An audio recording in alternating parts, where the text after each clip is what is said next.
Ladies and gentlemen, recorded in Fredericton, New Brunswick, Canada, it's time for Fight Night Picks with your hosts, Craig and Matt Allen.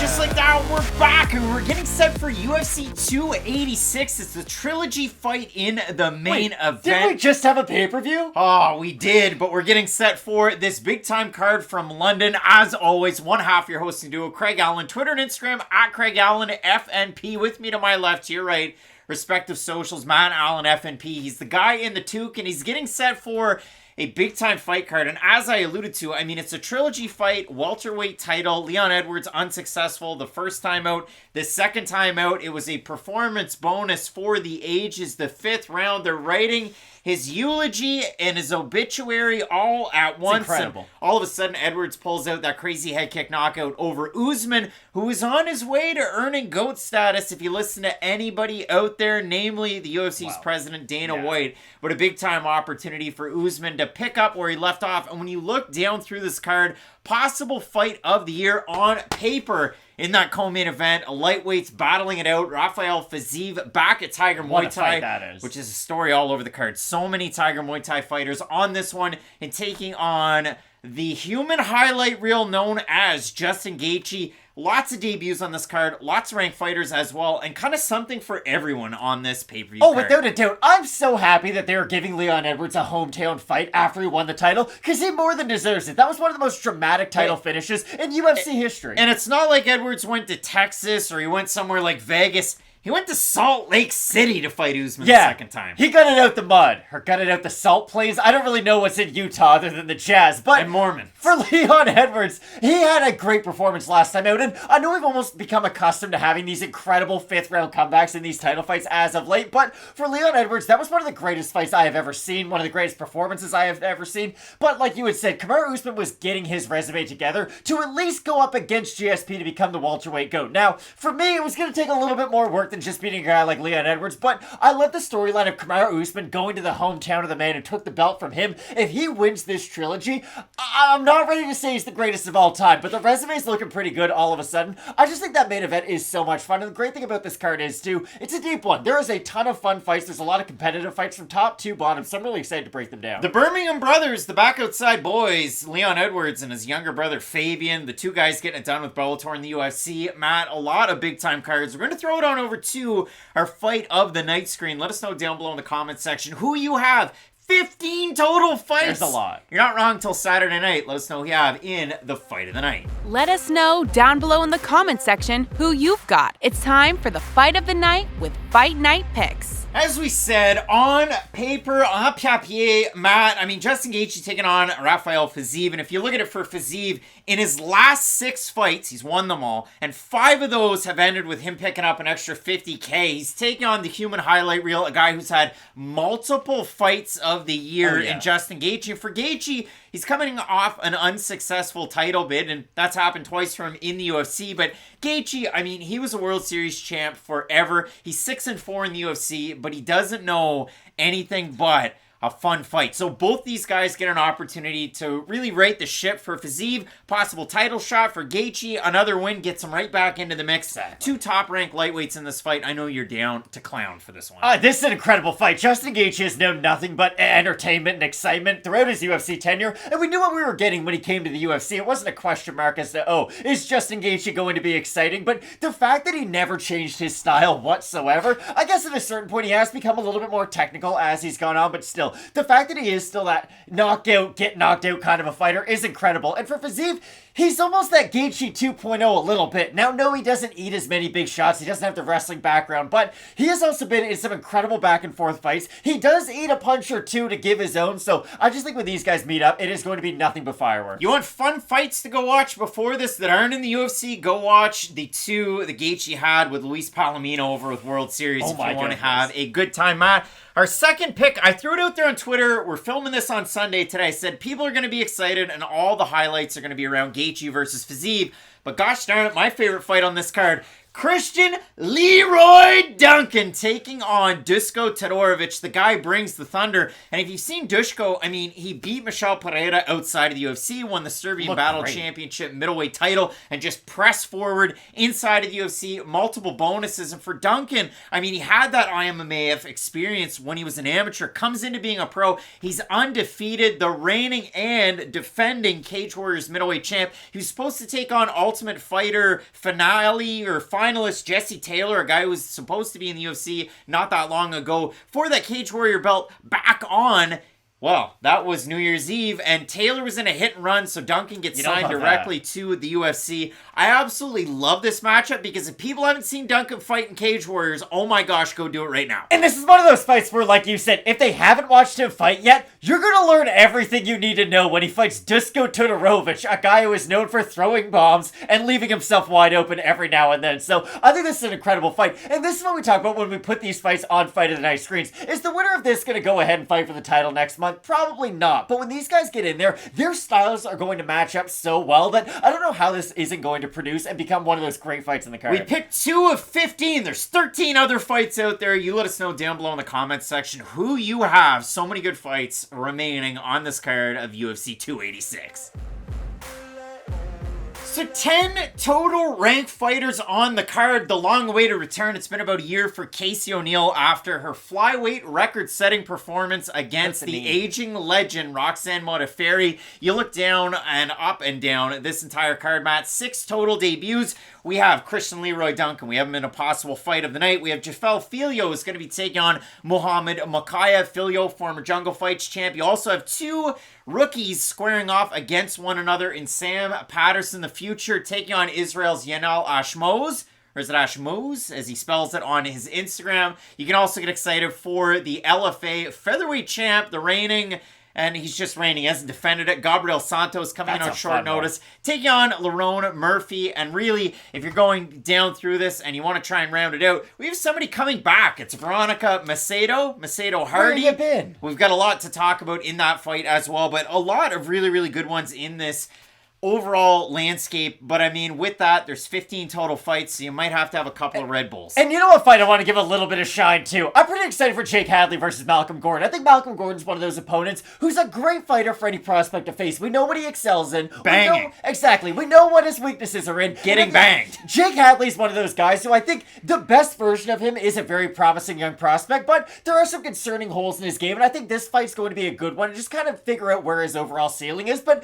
that speaks to the overall depth of this card, and kudos to the UFC as of late. Maybe I just love MMA too much, but I think this is a really fun card, honestly. Like, I'm really excited for Herbert, Ludwig Klein. I know that's a weird one to be super fired up for, but there's a lot of really fun fights on this card. A lot of great fights to look forward to. If there's any changes throughout the week, you can find us at Fight Night Picks, Instagram, Twitter, wherever. You can also find any of those changes here on the YouTube channel, so make sure you subscribe for some more of that content. We're going to be live with Question Mark Kicks 2 hours before the prelims. That's going to be happening on Saturday. You're not going to want to miss it. Keep it locked in with Fight Night Picks. We always say, let's get into it.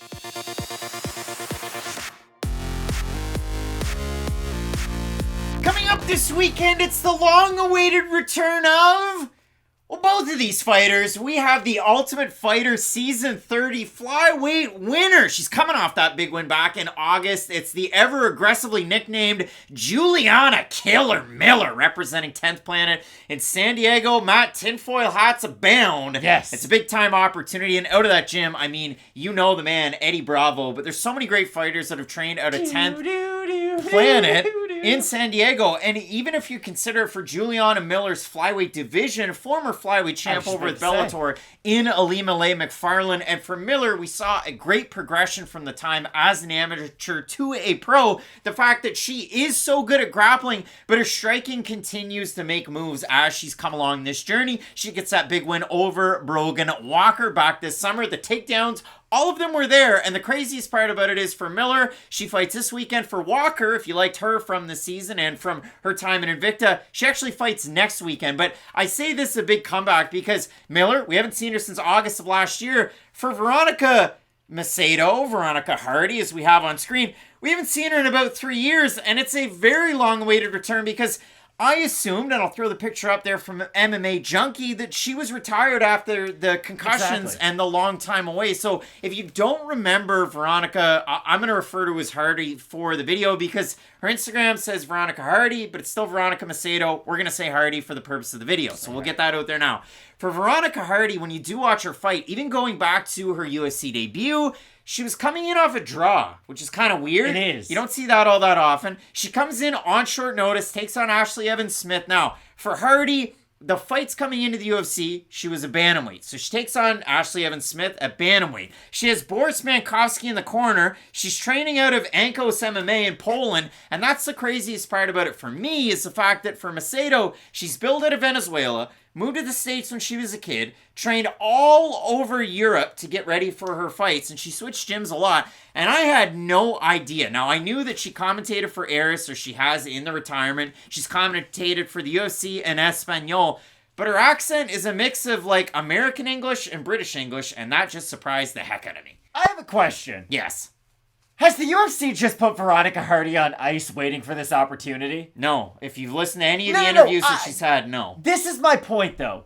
If Peyton Pritchard, for instance, got hurt and retired for 3 years, would the Celtics welcome him back with open arms? No, Veronica Macedo had terrible concussion issues. I understand, but my big point is, was she great during her UFC tenure? She had shown improvements at some points, but I would say the thing that I'd expected her to excel the most in, which was a lot of the grappling, she did struggle with that a lot in her UFC tenure. Now, I understand she had fought some good grapplers, Jillian Robertson being one of them, of course. She has good Muay Thai, but again, nothing that Hardy had done I really thought was at such a high level to where, okay, we're going to keep her around through all of this. And I understand those are difficult troubles and injuries that you can't just put off to the side, but still, I'm just confused as to why she isn't taking more kind of warm-up fights on the regional scene, because for me, that's kind of where Hardy should be. She's still very young in her career. When I had initially thought of this fight, I was like, oh my goodness, Hardy's got to be, what, in her mid-30s? Miller's the one kind of on her way up, but the thing is, they're pretty close in age, and I do think for Hardy, there was a good skill set to try to develop on, and I'm surprised they're just throwing her back in there, because right now she is a big underdog against someone who does offer sort of the yin to her yang with the MMA game. Miller's going to go for a lot of takedowns. Hardy's going to try to keep this one on the feet, and if Hardy's doesn't win this one, what do they do after that? I just feel like they're not giving her the best of chances to come back to the organization. For me, it would have been nice to see her, and they haven't really done this, and I've always been a big fan of this. Hey, bring fighters back on a thing like Contender Series. I think it's a great thing if they get the win there, then it gives them a great reset to come back. I'm just surprised that this is the matchup they're going with for Hardy, that's all. A 3-1 fighter, that surprises you? But it's a 3-1 fighter who had won the Ultimate Fighter, who has a lot of amateur experience based off the Ultimate Fighter, because those are amateur fights, of course. They're and for exhibition Hardy, fights. Either way, there are still fights that they had that are not counted towards her record, so there's still fights. And for Hardy, it's not like she has a wealth of experience either. I know she's had more fights in the UFC, but they haven't necessarily been going her way. My only point is, I just feel like for Hardy, there was a better way to cut or to reintroduce her, I guess, to the UFC, because I think Miller is going to be oddly the bigger fighter. We were talking about this before we started filming. I know Hardy was the one who had fought at a higher weight class, but still, Miller frame-wise is very large, and I think she is going to use her frame to really try to wrap her up with some of those clinches. She's not a perfect comparison, but a lot of what Miller does remind me of Jessica Penne, and I know Penne was a fighter who, her prime was a little bit a while ago. A lot of people won't remember her for the highs that she had, but Miller's someone who is going to try to wrap you up in the clinch, going to go for a lot of her takedowns from that position, and I do think Hardy's going to struggle with that. The weird part about it for Hardy, if you look at just the debut against Ashley Evans-Smith, it was on really short notice. It was at 135, and they say, okay, she's a black belt in Taekwondo. She's a brown belt at that time in Brazilian Jiu-Jitsu. She also is a brown belt in karate, and you see a lot of that in her style. And from the outside, she's a long, rangy, southpaw striker, which is weird to say because she's going to be shorter than a lot of fighters, both at bantamweight, but as well at flyweight. But she does do a good job of cutting angles, getting in and out, throwing a lot of really good volume. And I know her strike differential in the UFC is a poor number, but you go down through the level competition for Veronica Macedo. She makes the debut against Ashley Evans-Smith. She ends up losing. She takes on Andrea Lee. She ends up losing that fight as well. But if you go back and you watch that fight, and you even listen to Dan Hardy in the debut against Ashley Evans-Smith, because that's kind of the awkward bit of it. He's commentating that fight. The direct quote is, she possibly has the highest level Taekwondo that we have ever seen in the octagon. Dan Hardy never watched a single Anthony Pettis fight. Dan Hardy was shooting that shot from day one. I think Dan Hardy knew someone was going to rewatch Veronica that. Macedo, they also talk about the fact that she had a husband at that point, so it's a little awkward maybe that he way. didn't. But when you go back and you watch these fights, I mean, then you go into Macedo's next fight. She's taking on Andrea Lee.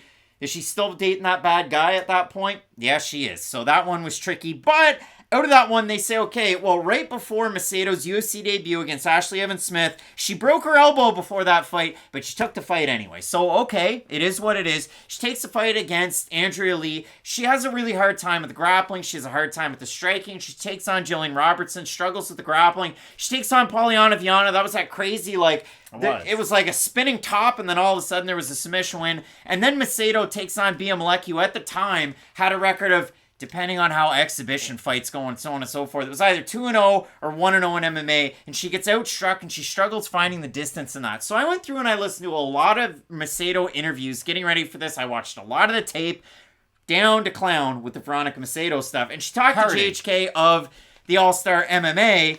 Macedo fights Hardy now, and in that interview she said, listen, I really struggled with the concussions. I struggled with the injuries. The fight that I took against Bia Malecki, it was really tough because I moved up to 135 to take the fight. And when I heard her say that, just that one little bit, I thought, that's kind of weird because all the fights coming into the UFC was at 135.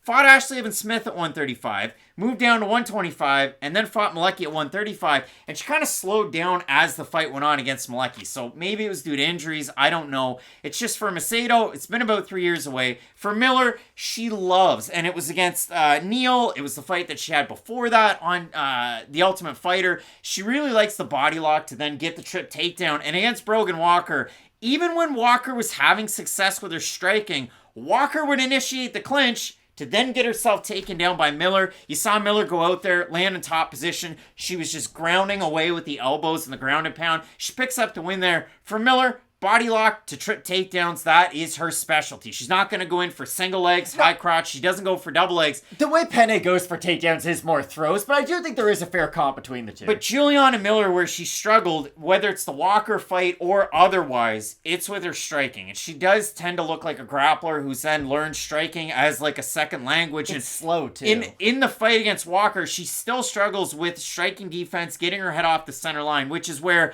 this is kind of an oil meets water type of fight. Juliana Miller, very adept when it does touch the ground. Veronica Macedo's no, fish out of water when it does come to the ground, although the wins and the losses will tell you otherwise. The one trouble I have, though, is Veronica Macedo is a much better striker than Juliana Miller when it's on the outside. Regardless of the height and the reach, it's how you use it, and Miller does tend to even struggle striking against smaller fighters. I agree with everything you say, but I just think the way that Miller walks forward is going to negate a lot of the volume that Hardy's going to be able to do. Again, I agree with all the points you bring up. Again, Miller will struggle in that area, but just the way that she will kind of zombie herself forward, and that's the thing. If she was fighting, Andrade, I guess, fights at 125 sometimes, but you get the idea. A real devastating puncher who could make you pay for walking in for poor defense, then yes, I will worry about Miller. I guess Manon Fiorot would be a good example of that, because she's really going to sit down on some of those straight shots and mix her kicks in. I just don't know if Hardy's that type of fighter. I think maybe early on, you're right. She can get good volume, maybe even win that first round. I just think at a certain point, Miller is going to be able to close the distance. And from that clinch, I think it's going to be difficult for Hardy to even A, escape the clinch, and B, if it gets down to the mat, we've seen Hardy struggle defensively in a lot of those positions before. And the one thing about Miller is, we can talk about her weaknesses on the feet, but we got to give her flowers for how good she is on the mat. She looked like Brock Lesnar with that ground and pound. Elbows, hammer fist, she just kept going with it. So for Miller, in the stand-up, even in the Walker fight, she did struggle a little bit with that southpaw look, and every single Walker left hand landed. That's where Macedo Hardy can come in at this point and really start to implement her game plan. But when you look at the odds, you factor in the layoff for Hardy at this point. Miller open to minus 200. She's a minus 450 favorite. I don't know who's laying that chalk because that sounds insane. And if you look at it for Hardy, open plus 170, plus 320. We have a look at the Tapology votes, Matt. Surprise to us, they are to you. I'm going to say over under 72.5% Miller. Just from where the odds are, because they're pretty ridiculous, I'm going to say that they're over. All right, let's have a look. And they're way over. 863 total votes, 89% going with Miller, 48% by decision, 36% by submission, 11% have Hardy, 72% by decision.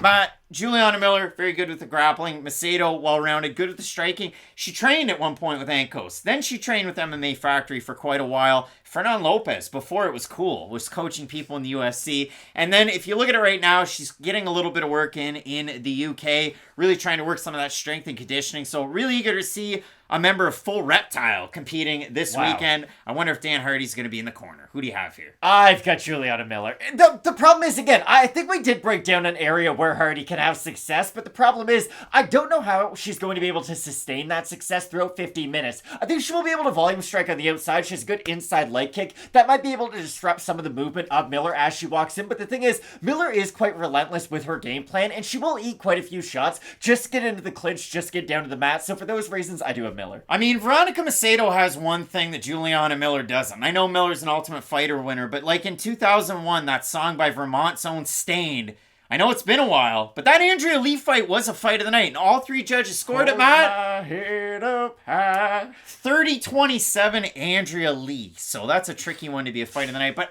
I have Juliana Miller, even though I set it up this way, I have Juliana Miller ever so slightly. Dan Hardy's the only other person in the world who would talk about this fight for 12 minutes. We've done a great job breaking this down. I think the size of Miller is the difference here, but again, the striking defense worries me a little bit. She came on the channel after her fight against Walker, and she was kind of surprised that we weren't necessarily lovers of the nickname Killer Miller. It's just too aggressive. I don't mind Killer. I like it when it rhymes. Would you agree with me, though? Miller's difficult because I think she has a very high ceiling, but it is very difficult to judge where it is. And that's the thing about this Hardy fight. Even this Hardy fight might not really prove exactly where she is. It would just be nice to see a prospect be really active early in their career. We'll see how it goes. Let us know down below in the comments section who you have. I ever so slightly have Juliana Miller. Way too big of a favorite. A lot of avenues for that striking to come in for Veronica Macedo. Some big time fights on this card. 15 total. Lock it in. Keep it locked in, and let's get into it, Matt.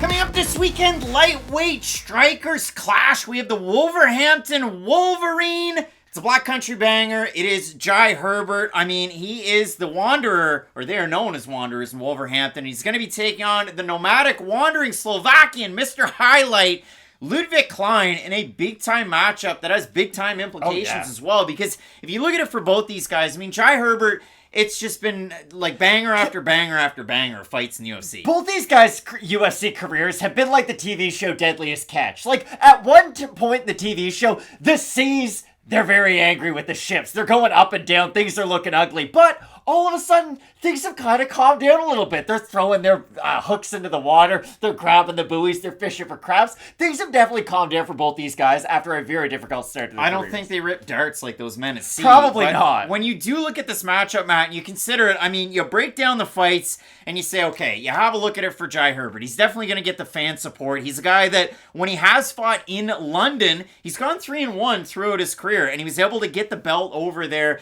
and really get it going with Cage Warriors. He beat a couple of big-time names. He beat Jack Grant by finish, and then he defended his belt against Cain Carrizosa, former UFC vet, before he came into the UFC. Now, if you look at it, he dropped Francisco Trinaldo, and then he ends up getting finished. He fights Renato Moicano. He gets finished again, takes on Kama Worthy, finishes him, loses to Ilia Topuria, and then he ends up his last time out getting the win over Kyle Nelson, who was resurgent as that fight went along with his leg kicks. To be fair, Jai Herbert landed one of the cleanest non-knockout strikes in that fight against Ilia Topuria. That head kick. Oh, yeah, boy. I know he ended up losing, but that's on the short list of like Benil Dariush's overhand left against Mateusz Gamrot of non-knockout shots that probably should have knocked their opponent out. But that's been the frustrating thing about Jai Herbert. You see this striking, you see how positive it can be, how he can flow with his boxing into his kickboxing too, because I really only focused a lot on his boxing earlier on in his career, but bringing up the Ilia Topuria fight, it does showcase a little bit of his kicks and how he's been able to implement those a lot more into his game, and that's the thing about Jai Herbert.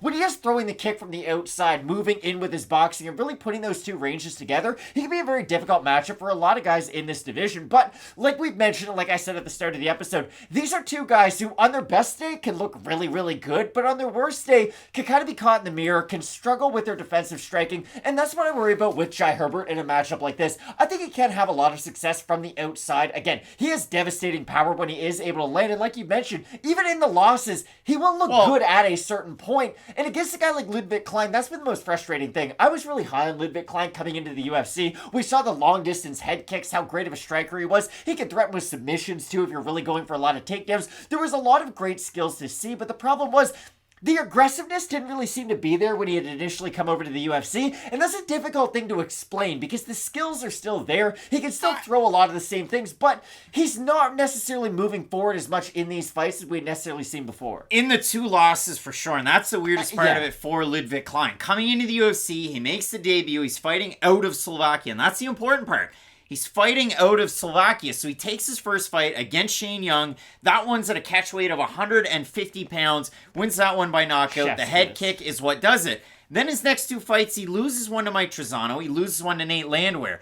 Both of those fights, he's not fighting out of Slovakia, he's fighting out of Killcliff FC. He loses those 2 fights. Now he's on a 2-fight win streak, is Mr. Highlight Klein. He beats Devontae Smith by split decision. He beats Mason Jones, drops him in that fight. No one thought he was going to win that one. He looked great in that fight and sent Mason Jones packing from the UFC. Those 2 wins, training and fighting out of Slovakia again. So he's got that Spartacus gym back in full force. And if you go down and you look at it on the regional scene, Ludwig Klein was all that in a bag of chips. I mean, he was able to implement good takedown defense, good Brazilian Jiu-Jitsu, really good hands, setting up those crazy kicks and that great lead hook that he's able to throw.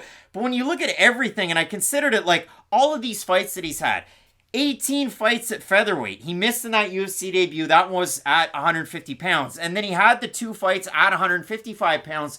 Those are both wins. So it seems like 155. Now he's kind of been able to acclimatize himself to the weight class. Things have been working out for him. And again, 3-0 in the UFC out of Spartacus. But when it comes to both of these guys, Ludwig Klein's not going to stand out there and play the long game, trying to draw out a lot of feints. And I know Jai Herbert's been in some barn burners. That Kamaru first round, it was just all action. But his first round against Francisco Trinaldo, we're pawing a little bit. The second round, he goes 1, 2, 3, 4 jab, left hook, and then turns that right hand up and drops Francisco Trinaldo. Not only did he drop him, Trinaldo looked like he was surprised to find himself on the mat. So if you go down through it, you watch these Jai Herbert fights, you touched on it. He goes out there, when he's throwing that kick, it really does set a lot of things up, and it makes his opponents think. Because they know how dangerous he is at close range. When you're almost just giving out a bit of a threat at the long range, they're going to be more enticed to then put the fight where you can excel at, and that's what Jai Herbert does very well. Yeah, and I mean, you look at some of these fights, he's just able to go knockdown after knockdown after knockdown. He's training at a Team Renegade with the Edwards brothers, is Jai Herbert. So, big time opportunity for both of these guys. Herbert can struggle with some of the takedown defense, but he's one of the longest guys at 6'1" that you're going to find in this division. And his takedown defense, by and large, is pretty good. So, you have a look at the odds in this one. Ludwig Klein is the slight favorite. We have a look at the Tapology votes. Matt, surprise to us there, to you. I think they'll be close. I think they're going to be close too. I'm going to say over under 62.5% for Mr. Highlight. I think they'll be over, but ever so slightly. All right, so we have a look at the Tapology votes, and yeah, so 870 total votes, 69% Klein, 60% by knockout. For the 31% that have Jai Herbert, 53% by decision, 39% by knockout. Not a lot of people predicting a submission win for either of these guys here. No, and here's the thing. You don't want to be like, oh, I only like it when people stand and bang, bro. These guys are going to stand and bang, though, and it should be a great fight. I ever so slightly do have Ludwig Klein, and I know I said I thought the Tapology voters would be very close, and I said it'd be over 62%, but for Klein, I think the right hook is going to be a big key in this fight, and I think his feints are going to be important, too, because if he can draw down the hands of Jai Herbert to then expose the chin, it has been a weakness for Herbert in the past, and that's the thing. When you fight like Jai Herbert, if you have a chin like Justin Gaethje, it works, right? If you can eat 9 power shots to give 2 or 3 of your own, but your 2 or 3 are that devastating, then it does work. But for Herbert, you just wonder if he is going to be able to withstand some of the counter shots of Klein. So for that reason, I give Herbert a great chance, even a great chance to win this by finish, but I do have Ludwig Klein to win the matchup. It is a really tricky one because we've seen Klein underperform in those 2 losses. The one to Trizano, the one to Nate Landwehr as well. So again, you have to think another camp at Spartacus really will play out well for him. 2 of his training partners that you got to go out and watch, Hafani Nafuka and Salil Siraj, both both of those guys are really doing the damn thing on the regional scene. So some big guys on the come up. I have Mr. Highlight in this fight as well. And I know I mentioned Jai Herbert's kicks is a little bit of a difference maker because we know how good his boxing combinations are, and he can pick his power shots. But with Klein, if he's able to really add in the leg kick, that's been a bit of a detriment for Jai Herbert. We saw that in the last fight. Even though it was a win against Kyle Nelson, we're going to see how the southpaw look here plays out. But I think the winner gets Brad Riddell. Both of us going with Mr. Highlight, Ludwig Klein, to get the win. Some big-time fights on this card, including another man who was Highlight in the nickname, Justin Gaethje, who's taking on Rafael Fiziev in the co-main event. Usman Edwards, the trilogy in the main event. You're not going to want to miss it. Keep it locked in with Fight Night Picks. We always say, let's get into it.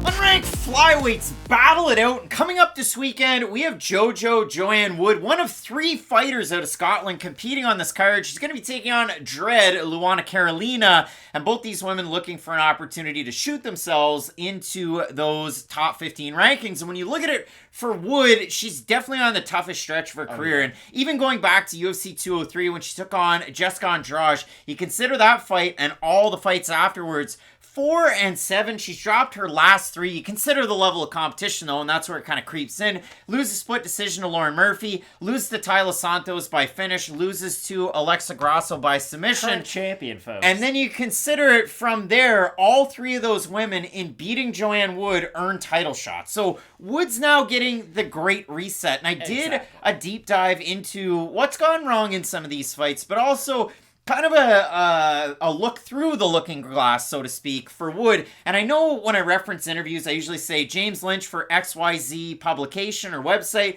or JHK, but Joanne Wood was recently on the MMA Hour with Ariel Helwani. So I found the most interesting quote out of what she had to say was that A, she still has 1 fight left on her contract after this fight, but B, the last fight with Grasso, I tore my quad 2 weeks before that fight. Then before that, I injured my finger, so I was just like, I was wanting to stay active because staying active is good when you're winning and you're feeling good.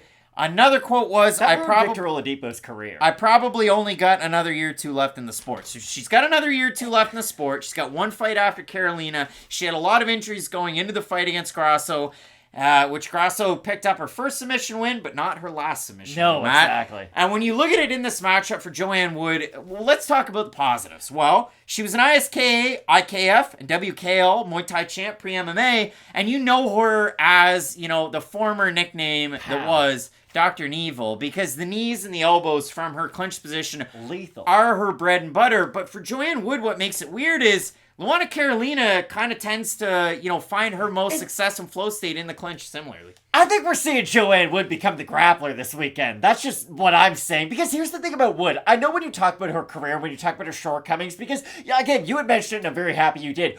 A lot of the times, we talk about fighters in every division like this. When you beat Derek Brunson, you know what happens? Great things happen to your career. When you beat Jim Miller, there's another example. When you beat Joanne Wood, normally something great happens in your career every single time because people do respect her foundational skills, how good she has Every single door when you walk into a store, they're open for you. Money falls from trees. Like, it's just the best thing. If you beat Jim Miller, your life changes completely in every single area. But for Joanne Wood, that has been the thing.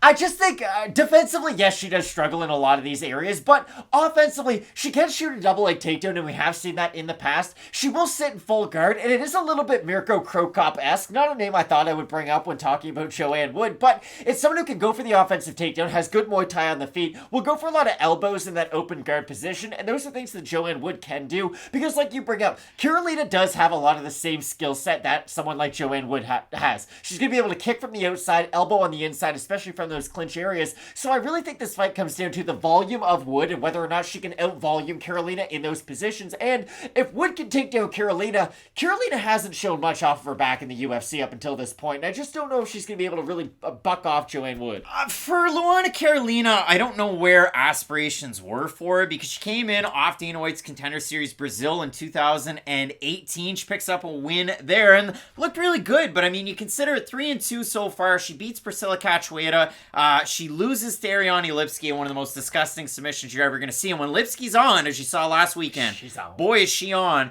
Carolina beats Poliana Botelho by split decision, beats Lupe Godinez, and loses to Molly McCann in a highlight reel knockout finish. So both of the losses for Carolina in the UFC, knockout and submission, their highlight reels, they're all over. But the wins are weird because when Carolina took on Lupe Godinez, Godinez comes up in weight on short notice, doesn't 10-8 Carolina in the first round, but beats her convincingly. She won the first round. And then in round 2 and round 3, Carolina rallies right back. The fight against Poliana Botelho, in terms of numbers, 36-2 are the total strikes for Botelho, and she controls Carolina. It's not scored a 10-8 by all the judges. They give her 10-9s, and then Carolina rallies back and looks really good. So for Carolina, it's a matter of flowing, not getting taken down and held down, and just succeeding in the striking. And I know that Joanne Wood is great with her Muay Thai, and Carolina likewise with her kickboxing. And you do consider it. I mean, even in the fight that Carolina had against Molly McCann her last time out, lost the first round,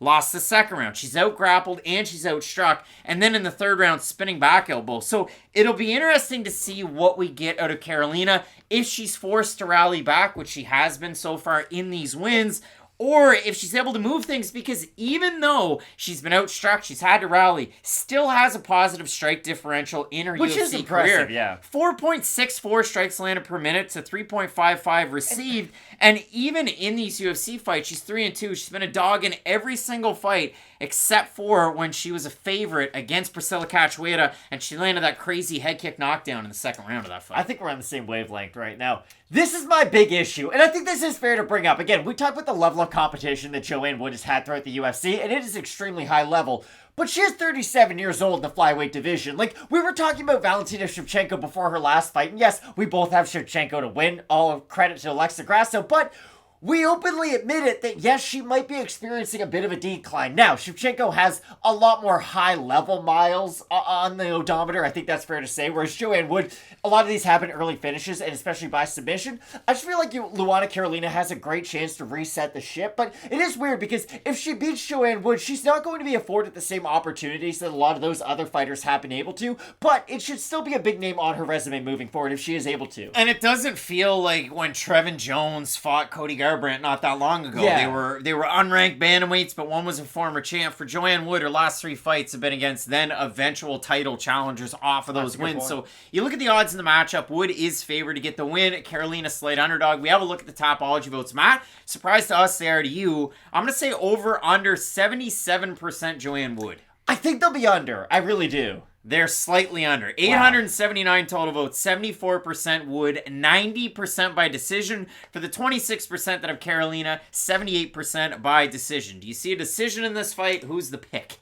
I do see a decision, and that's why I have Carolina. In a lot of these fights, we have talked about her really struggling in early rounds because her opponents either have overwhelming grappling, which has been able to hold her down, or they have great striking, which can kind of stifle her own. But I don't think she's going to face that in this matchup. I know Wood is a very technical striker. She's a very talented striker, but it's been a while since we've seen that kind of Dr. Knievel, aggressive Joanne Wood, and that's what concerns me. I know she has lost to really good fighters, and I can openly admit this. I don't think Carolina is on the level of her past few opponents. It's not a hot take by any means. Her last few opponents are some of the best fighters in the division, but I do think Carolina is going to be able to excel in the same areas Wood can also excel at, and that's why I have Carolina in the matchup. But I brought up the takedown for Joanne Wood. I think that could be an avenue for her to have a lot of success. If she decides to put on the wrestling shoes, I think she could win this fight, but I do have Carolina in the matchup. First Scott on the card is Joanne Wood.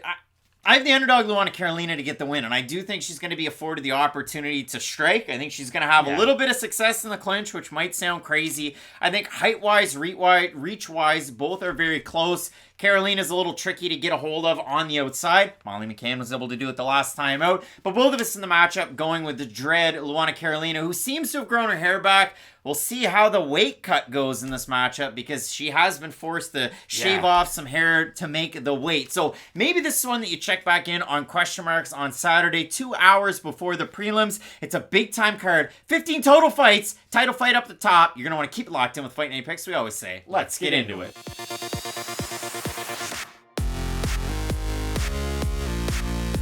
flyweight finishers square off in London as we have Birmingham's own White Kong, Jake Hadley, the former Cage Warriors and EFC champ, and he's going to be taking on London, Ontario's own Malcolm Gordon. And I say flyweight finishers because 11 wins for Malcolm Gordon are by finish, and he's able to get it done in all sorts of different ways. 5 by knockout, 6 by submission, and I didn't mention it, but you consider the title lineage for both of these guys. Malcolm Gordon was a WXC champ in the States, he was a TKO champ in Quebec, Canada, and Gordon fought a high-level competition outside of the UFC. And I know some of the wins, he fought Michael Jordan, and I'll throw the picture up there now. Jumpman tattoo, looks like a skinny 125 Alexander Usyk. And in that fight, if you go back and watch it, I mean, round 1, jab, long range straight, and then he goes out there and lands a couple of those on a right hook, and he springboards Michael Jordan into a knockout loss. WXC champ at that time was Malcolm Gordon, and I know for Gordon in the UFC, things haven't really gone his way. He's been billed as a good grappler, and I thought he was a really good grappler coming into the UFC. Now, you're going to struggle against Amir Albazi. Extreme Couture Zone. You're going to struggle against Mokaev in parts. There were also parts where Gordon almost submitted Muhammad Mokaev, if you go back and watch that fight. But the 2 wins that Gordon has, one over Francisco Figueiredo, where he closed the distance, takes him down, grinds him out, makes it a little boring, and then his win against Denis Bondar. Well, we don't see injuries like that very often. He goes for the takedown. Bondar goes for a takedown at one point, and then as Bondar is posting up with his left arm, the body weight of Malcolm Gordon as he shifts snaps that left arm very, very badly. But Gordon in the UFC, he struggled a little bit because where he found success with the recklessness and the striking on the regional scene, it's gotten him caught in the UFC. And that's been kind of to his detriment. Even in the 3rd round against Muhammad Mokaev, he kind of goes for some long-rangey stuff. Yeah. And then he kind of slips out of it, and he ends up getting taken down and ground out. But I will say, again, Gordon found success. One of the rounds in that fight against Mokaev, he ends up, he has that rear naked choke in, and as the fight goes on, he also had it in at another point. He just wasn't able to secure these things. So I'm eager to see what we get out of Malcolm Gordon in this matchup, because he goes from fighting one really hyped prospect to now one hyped prospect in Jake Hadley, who I think some of the shine came off when he lost to Luana Nascimento in the debut. Hadley was a pretty big favorite in the fight against Nascimento. That Tyrion Ware treatment, though. And he did struggle. So Hadley, his last time out, faces Carlos Candelario, a guy somewhat similar to Malcolm Gordon in the fact that Candelario likes to take you down, get on top, land the ground and pound. We haven't seen it in the UFC yet, but that's what Candelario excels in. Jake Hadley almost made it look easy in that fight. He looked really good. Really tough to tell. It's another kind of great reset for Jake Hadley in the matchup against Malcolm Gordon. For Gordon, just looking to right the ship, coming off a fight where you're not going to find a bigger underdog when Gordon took on Muhammad Mokaev. And that's the problem for Malcolm Gordon. This is a difficult matchup for him anyway, stylistically, and he's coming off of the most difficult stylistic matchup he could really face by any prospect in the division. For Mokaev, he really is kind of a one-of-one in the division. I know there's a lot of exciting prospects at 125 right now, but I think Gordon's going to have to use his striking a lot in this matchup, which is a weird thing to say because I think he's got better boxing than Jake Hadley. I definitely do, but you wouldn't think that watching a lot of his fights. You wouldn't think, wow, Gordon's the guy who should work behind the jab and try to work in his combinations. But I do think he does have the heavier hands out of these two, and I think he's the more sound fighter defensively. Now, not by an extreme shot. I don't think Malcolm Gordon's one of the great boxers of all time, but I do think he is going to be the more effective fighter in the stand-up throughout this matchup. The problem for me is I've never really seen Malcolm Gordon go out there and just box for 15 minutes. At a certain point, he is going to implement the takedown and the grappling, and I do think he's going to have to defend against that quite a bit in this matchup. So for me, I just question how much damage Malcolm Gordon's going to be able to do on the feet, because if he is able to make use of some of that distance, I think he could be able to win this fight, but the problem is he's going to have to really make sure those are damaging shots, and he's really going to have to be able to threaten with some of those submissions. I'm glad you brought it up.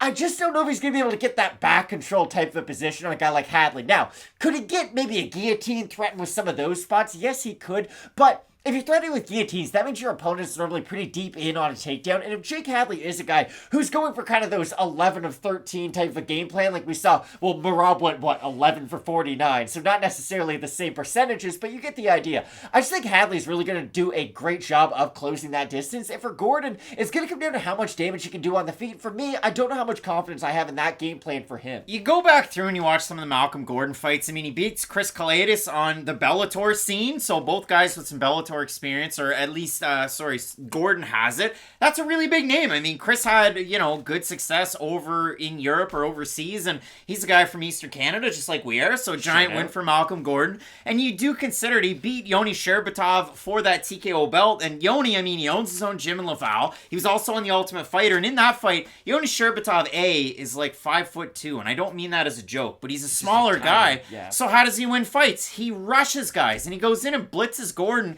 and he wobbles him, and then he blitzes him again, and he wobbles him again, and somehow, out of all of it, Malcolm Gordon's able to get it down, get the back. Sherbatov stands up. He already looked like he was hurt out of one of the exchanges. Stands up. Gordon's got the rear naked choke in. They slam down, and Gordon ends up winning by finish. And even in the fight that Gordon won against Francisco Figueiredo, 2 of 11 in the takedowns, he was able to get some of his boxing going. Gordon's one of those guys. Trains out of Adrenaline MMA in London, Ontario.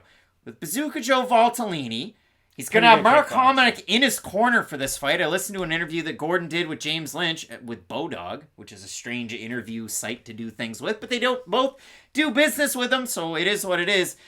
And Chris Horodesky's also to that gym, a guy who had a lot of success over with WEC, just not against Donald Cerrone. So when you look at the matchup, Jake Hadley, a guy that's training close to home, again, a guy that is out of Birmingham. So you look at the fights, Matt, you look at the success that these guys have had, and even Jake Hadley, Fearless MMA, you're going to see that come up in some of these videos, as well as Team Renegade BJJ. You've got Leon Edwards out of that gym. You also have Jai Herbert training out of that gym as well. Yeah. Jake Hadley's record is not the same as Malcolm Gordon's. For a younger guy, it's nice to see 9-1, but Hadley is a win over a guy who right now, Reece Street, he was 0-24 then, he's 0-40 now, he was 5-44 as an amateur, and his record's flagged by Tapology as being one of those guys that probably isn't going to win the fights that people match him in. So Reece Street, got to look out, but good wrestling, good jiu-jitsu out of Jake Hadley, and he has the ability to utilize some really good fight IQ in the wins that we've seen to change things up between his boxing and his striking. I mean, I go back to the fight that Jake Hadley had on the regional scene against Luke Shanks, where he gets hit really hard, really quick at the start, and then he goes out and just out-wrestles him for the entire fight and ends up kind of grinding in a decision win. I think there will be matchups out there where Hadley will struggle with. I just think this fight against Gordon, it is stylistically quite favorable towards a guy like Hadley, just because Gordon, I think, does have the advantage on the feet, don't get me wrong, but how does Gordon win a lot of his fights? He does enjoy a lot of the grappling, and I do think it'll be difficult for him to out-grapple a guy like Jake Hadley. We'll see. Not to give away my pick too early. We'll see how it goes. I mean, Hadley's a juiced-up favorite. Malcolm Gordon, pretty big underdog. I don't agree with it to the extent that it's at right now. I understand why Muhammad Mokaev was a big favorite. Malcolm Gordon, I know he got finished in that one, but he did enjoy a few successes there. And if you watched it, Mokaev fought with his hands down. He got hit by a lot of those long-range combinations. Can I throw a question at you quick? Yeah. If Taira fights Hadley, what do you think the odds would be? Taira's favored to win that one. He's probably minus 175. I'd probably agree with that. I just think it'll be interesting because there are a lot of these prospects who are kind of rising at similar times. So I think at a certain point they are going to start to have to fight each other before they get into the top 15. So I'll be interested to see who some of these guys get matched up with moving forward. We have a look at the Tapology votes. Surprised us there to you. I'm going to say over under 70% Jake Hadley. I think they'll be over. I think they're going to be over. They're over 886 total votes. 86% with Jake Hadley. 33% by decision, 52% by submission. For the 14% that have Malcolm Gordon, 65% have Gordon to win by decision. And when you consider for Malcolm Gordon, he has been submitted in the past, once by Mokaev, by armbar, once by Amir Albazi. So those two submission losses in the UFC. Matt, I do have Jake Hadley to get the win. I think he can impose physically, but I think like we saw a little bit in the early part of the Shanks fight, like we saw against Alon Nascimento, who was much bigger. Yeah. We saw those guys enjoy some successes briefly in the striking. Malcolm Gordon can have that success all the way out, but Malcolm Gordon seems to be one of those guys that, I know you can't take caffeine before you fight, but does he eat like 5 bags of Sour Patch Kids and he just goes out and fights like sicko mode? He's just out there doing so much stuff. I think Jake Hadley can dial it down and just fight at his own pace, but Gordon is a pretty big underdog. I think he has a decent shot. Do you think Sour Patch Kids are his snack of choice? My favorite snacks are peanut M&Ms. Okay. I'll argue with anybody about that. I think Peanut M&M's the GOAT snack. I have Jake Hadley in the matchup, though. I kind of gave it away a little bit earlier. But even when Malcolm Gordon does have success on the feet, he will tend to grapple at a certain point in the fight. And I just think Hadley's going to be the more effective grappler in the matchup. I've been wrong before. I'll be wrong again. But I do like Jake Hadley in this fight. Both of us going with Jake Hadley to get the win in the matchup. Do you have Canada's own Malcolm Gordon or the man out of Birmingham? You let us know down below in the comments section. Some big time fights, 15 of them. The video's going to be long. You're going to want to keep it locked in with Fight Night Picks. We always say, let's get into it.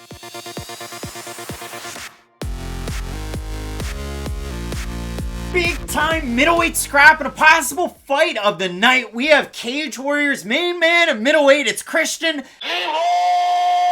Duncan taking on the Serbian thunder that is Dusko Todorovic. And Matt, this is a big time fight because for Christian Leroy Duncan, if you consider it, he had kind of a pro boxing upbringing in MMA. We saw him fight with IMMAF. He's no Diamond Dame Anderson from Creed 3. He didn't just have no pro fights and then fights for a title. Duncan was able to go out there, compete with some really big names over with the IMMAF, and then all of a sudden that translated so well as a pro because he was so well seasoned, almost like a Muhammad Mokaev, but Leroy Duncan has definitely tasted some defeat. Yeah. He's been able to go out there as a pro and dust everyone. Dusto. He's looked pretty good. Has been Christian Leroy Duncan. So if you consider it, he's been able to do all of this great work over with Cage Warriors. All of the pro fights are there. He has the one decision in the rematch to Will Curry. But I mean, apart from that, some giant wins. He fights Justin Moore, and I've never seen a bigger favorite with Cage Warriors than Mr. Duncan. When he fought Justin Moore, because Moore's record was a little bit salty,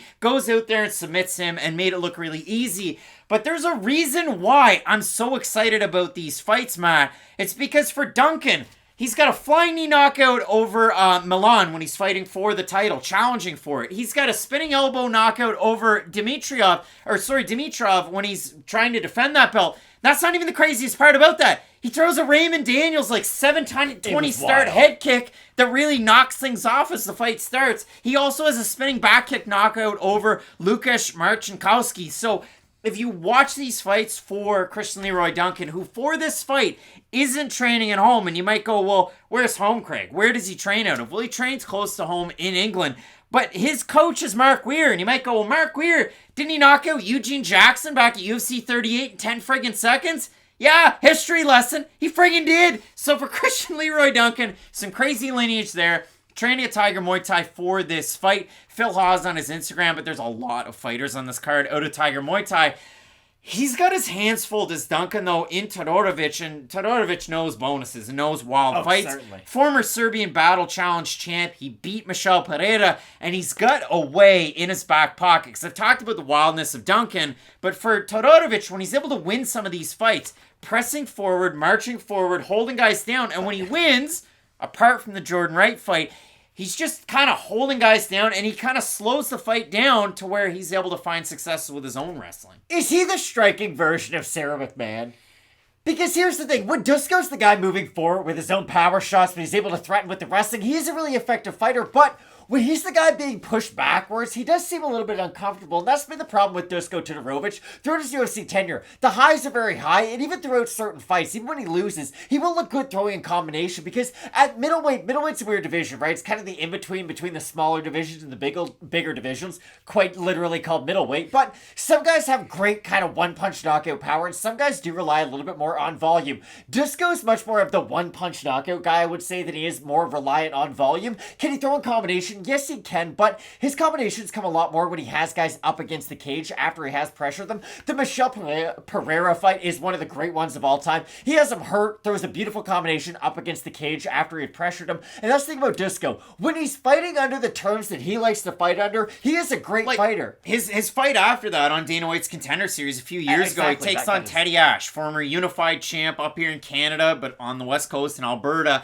And if you watch that fight, Dusko goes out there, pushes a pace, they're chest to chest, and then he brutalizes him up against the cage, and he doesn't knock him out, but it's kind of a death by 1,000 cuts type of win. But so far in the UFC, if you look at it for Dusko and you consider some of the bonuses and the guys that he's fought, he goes out there and fights Taquan Townsend first fight in the UFC, takes him down, and then from mount just reigns away, picks up a bonus for that fight. He gets dropped multiple times by Puna Soriano in the first round, takes on Gregory Rodriguez, gets out-muscled, out-wrestled, out-struck.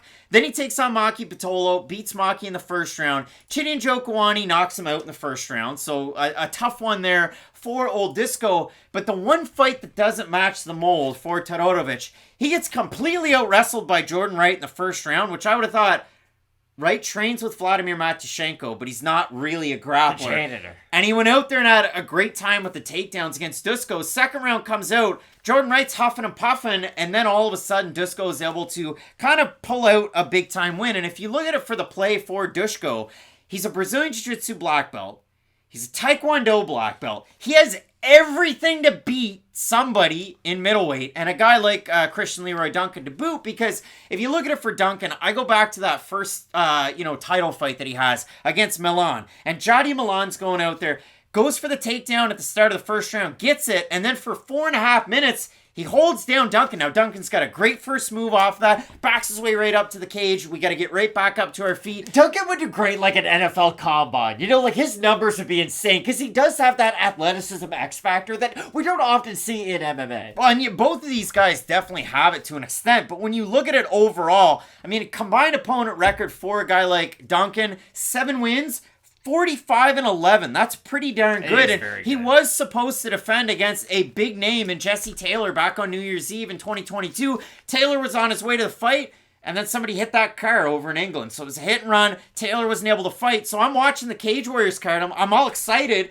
And then they're like, no, the fight's not going to happen. But Graham Boylan, who manages a lot of the Cage Warriors alum, goes, well, now he's in the UFC. He's going to fight in the UFC, getting ready. He's going to be on a London card. So we get Duncan in this matchup against Todorovic. You have a look at the odds. Duncan's favored in his UFC debut against a guy who has a fair bit of experience in Todorovic. We have a look at the Topology votes. Matt, surprise to us there to you. I'm going to say over-under. I think it's going to be slight to fairly slight. So I'm going to say over-under 67.5% Duncan here. I think it'll be under. I think it's going to be under. It's over. 848 total votes, 86% Duncan, 86% by knockout. For the 14% that have Todorovic, 55% by knockout. The fans want blood. They think there's going to be a knockout. Teddy Atlas has a great saying where it's, hey, don't stick around for the receipt after you pay. Like, after you do what you want to do, leave. Dusko doesn't do that at all. Dusko doesn't stay for a receipt. He stays for a conversation with the cashier. Kid gets coffee and a dessert. Yeah, like he'll talk to the people behind him in line as they're at the checkout. And that's my big problem with Dusko throughout his UFC tenure. And really throughout his whole career. The highs are high, the aggression is great, but the problem is, after he tees off on his opponent, the hands go from here to down by his waist. And I do think Duncan's the type of striker who can take advantage of some of those defensive lapses in Dusko Todorovic, but I think we both agree on this. Dusko's a pretty good guy to face in her UFC tenure. So for Duncan to get the respect from not only the odds makers, but just from the UFC matchmakers to give him a fight like this, I think it shows what his overall ceiling could be. And I wouldn't say that it's a possible fight of the night because I see it one-sided for either fighter. I think Duncan's going to face the most attrition he has so far in his pro career. And again, his fight against Milan, he gets taken down, and then in the third round, he throws an axe kick, they say crescent kick, that doesn't land, and then that sets up the flying knee, and his opponent was really tired at that point, but the spinning attacks, the ability to switch stances very quickly, change his levels, offer different looks. He has good takedowns in his own right, but I think Duncan taking down Todorovic could end up being a mistake, so I love the fight. I ever so slightly have Christian Leroy Duncan, but this should be an amazing matchup, Matt. A lot of fighters out of the UK getting ready for this card. 15 total fights on it. You're not going to want to miss it. Keep it locked in with Fight Night Picks, we always say. Let's get into it.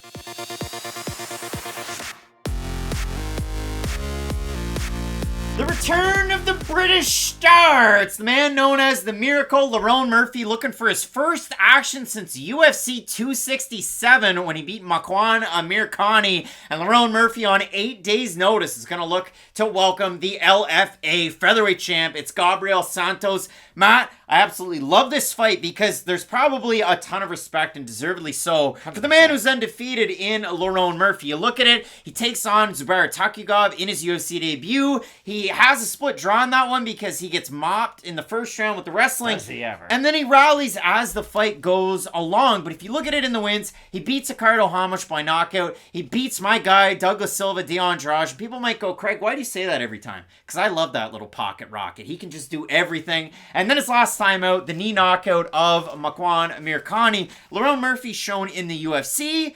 a susceptibility to getting taken down, but like Chumbawamba, the round ends, he gets back up and he just starts striking once more, and I'm really eager to see him back out there. And I listened to a couple of different interviews that Lerone Murphy did in getting ready for this fight, one with Low Kick MMA and Tim Wheaton. He's not a fan of the questions about the life story. You know, he got shot in the head a few different times, or shot in the head once and in the neck. He's got prosthetic teeth, but he did a really interesting interview with Severe MMA's own Harry Powell. So credit where credit's due. I know Sean Sheehan gets all the credit with Severe MMA, but Harry did a good job. He talked a lot, but he did a really good job with the interview. And Lerone's been away for a really long time, and he said something that I was really surprised by, because he's a Manchester top team guy, and Manchester's got a couple of different fighters on the card. I know by extension, you have Mohamed Mokaev, because he's out of Wigan, which is in the greater Manchester area. But for Murphy, Harry asked him, what do you make of cross-training? What do you think of training in Thailand? And Lerone said, I think it's great.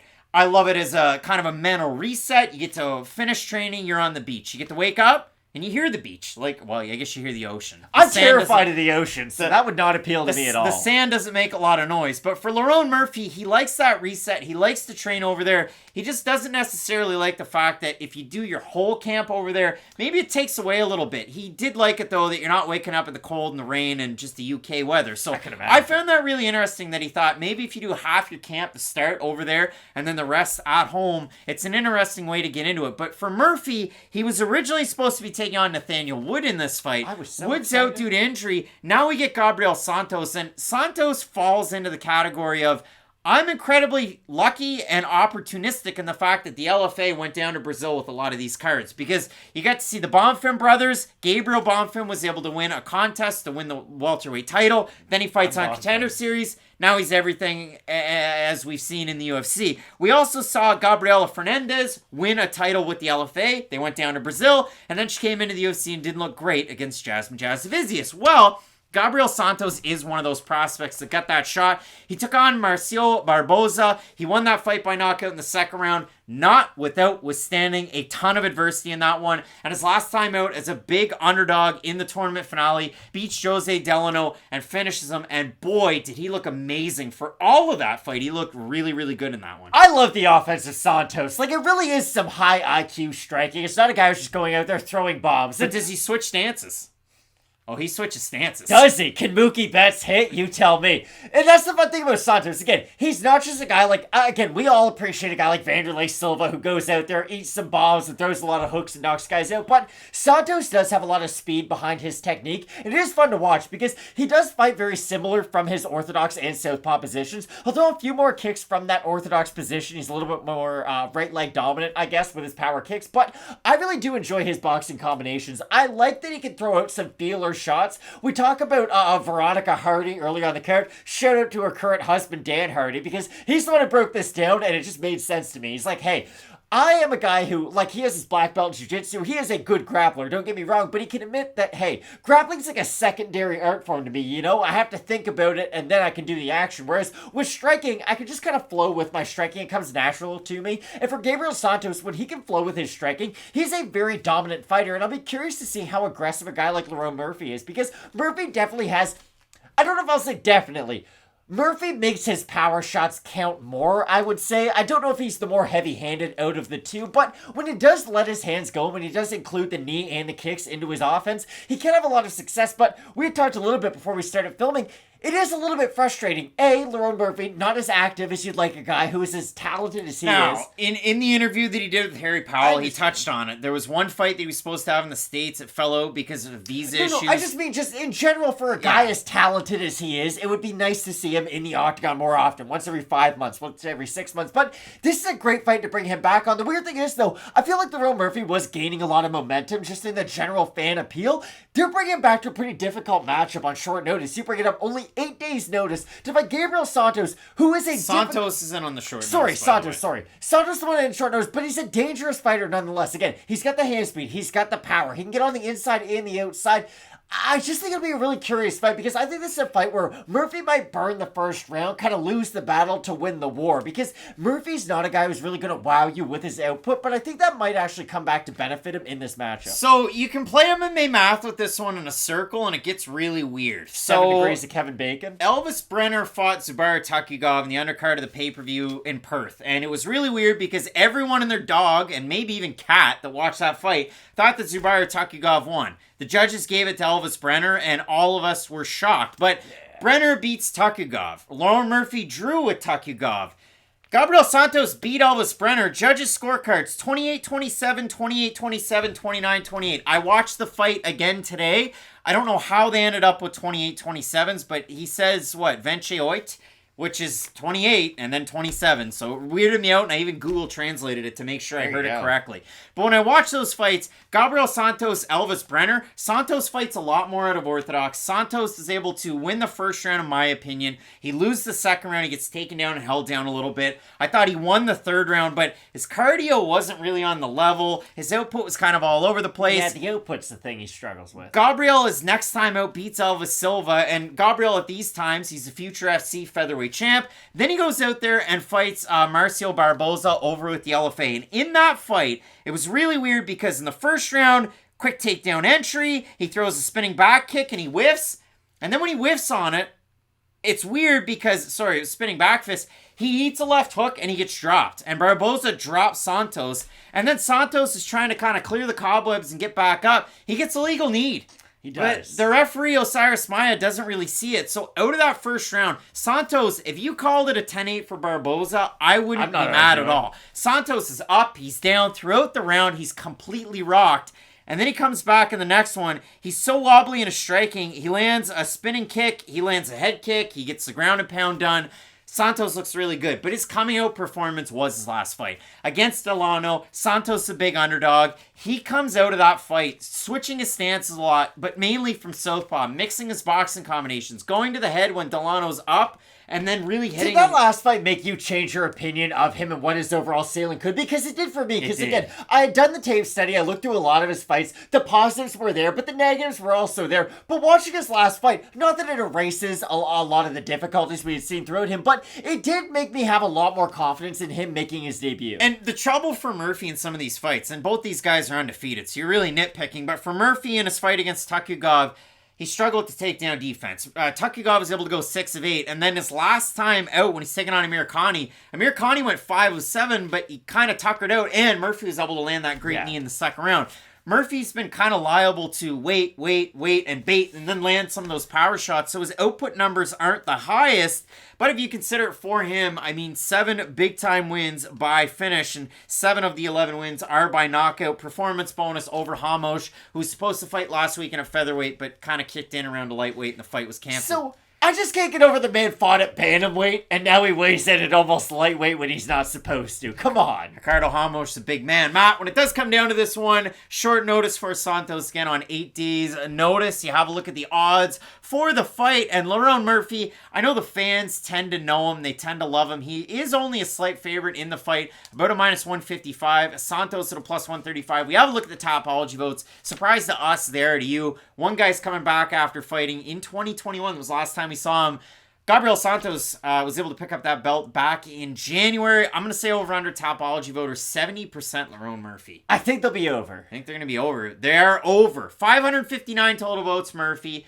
Murphy has 88% of them, 12% have Gabriel Santos. So Matt, the fans overwhelmingly have Lerone Murphy. He's looked like a buzzsaw in the UFC with some little exceptions. Yeah. Who do you have in the pick here?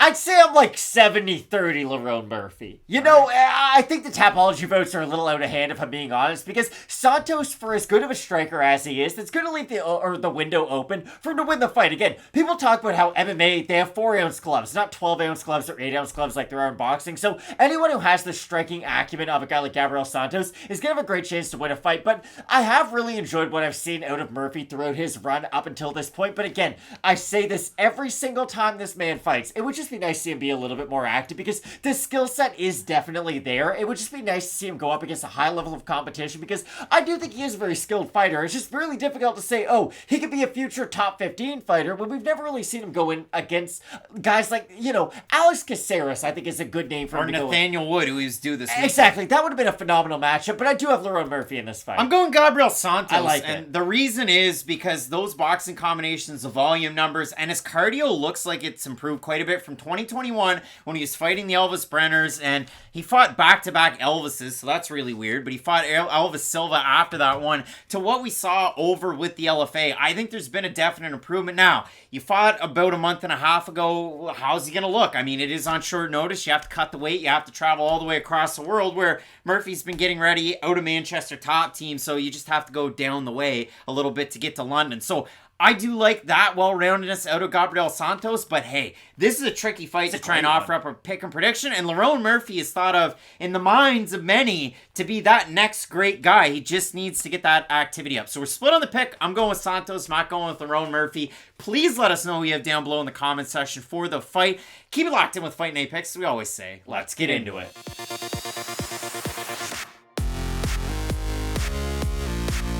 Flyweight prospect square off coming up this weekend. We have Greater Manchester Zone. It's the Wigan Man, the Punisher, Muhammad Mokaev. He's undefeated as a pro, undefeated as an amateur, multiple-time IMMAF champ. Will the IMMAF, will they cease to exist coming up soon? We don't know, but Muhammad Mokaev is on a roll. He's like Hansel. Hansel. So hot right now. Hansel. Muhammad Mokaev coming up this weekend. He's taking on a legitimate pastor in Jafel Filho, Nova União's own. And Matt, how does it have to be when you go to church and your pastor's finished 13 of 14 wins?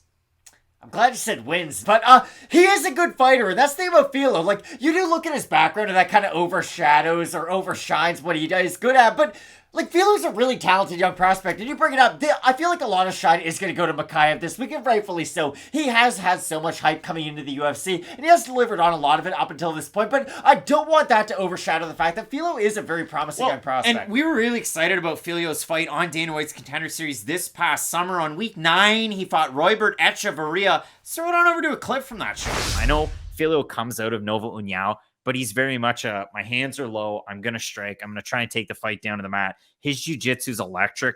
12 of his 13 wins, Filho's, are by finish, 9 of them by submission.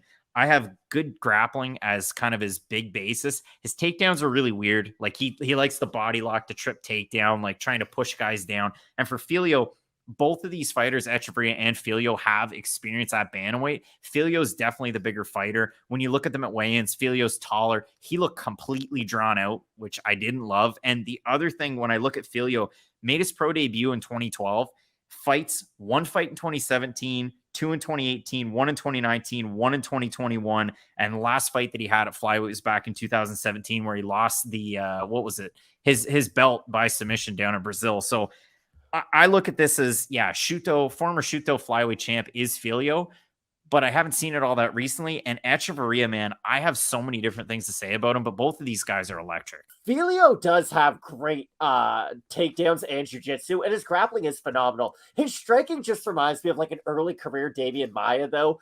And remember what happened to Damian Maia when he fought Nate Marquardt? He rushed in, he got hit by one shot, got flatlined. Like, I think Filho does have those types of skills, but the problem is I do think he has the type of striking that can get him caught on the feet too. If he does end up fighting one of those top tier strikers, I think Filho has a really interesting game that I'm curious to see how it develops as he moves forward. So on week 9, Nurullo Aliyev was able to get a contract, Austin Lane was able to get a contract, Raul Rosas Jr., and of course in the main event, Bruno Ferreira was able to knock out Gregory Rodriguez in the UFC. Jafel Filho looking to kind of step in and make an impact like that. And who's to say he can't? I mean, on the regional scene, he was a Jungle Fights champ. He took a long time off, and then he ended up on Dana White's Contender Series. So some of the layoffs in Filho's career have been a little weird, but you know him as a guy out of a big-time gym in Nova União. Sure. But he's not necessarily married to the striking or married to the grappling.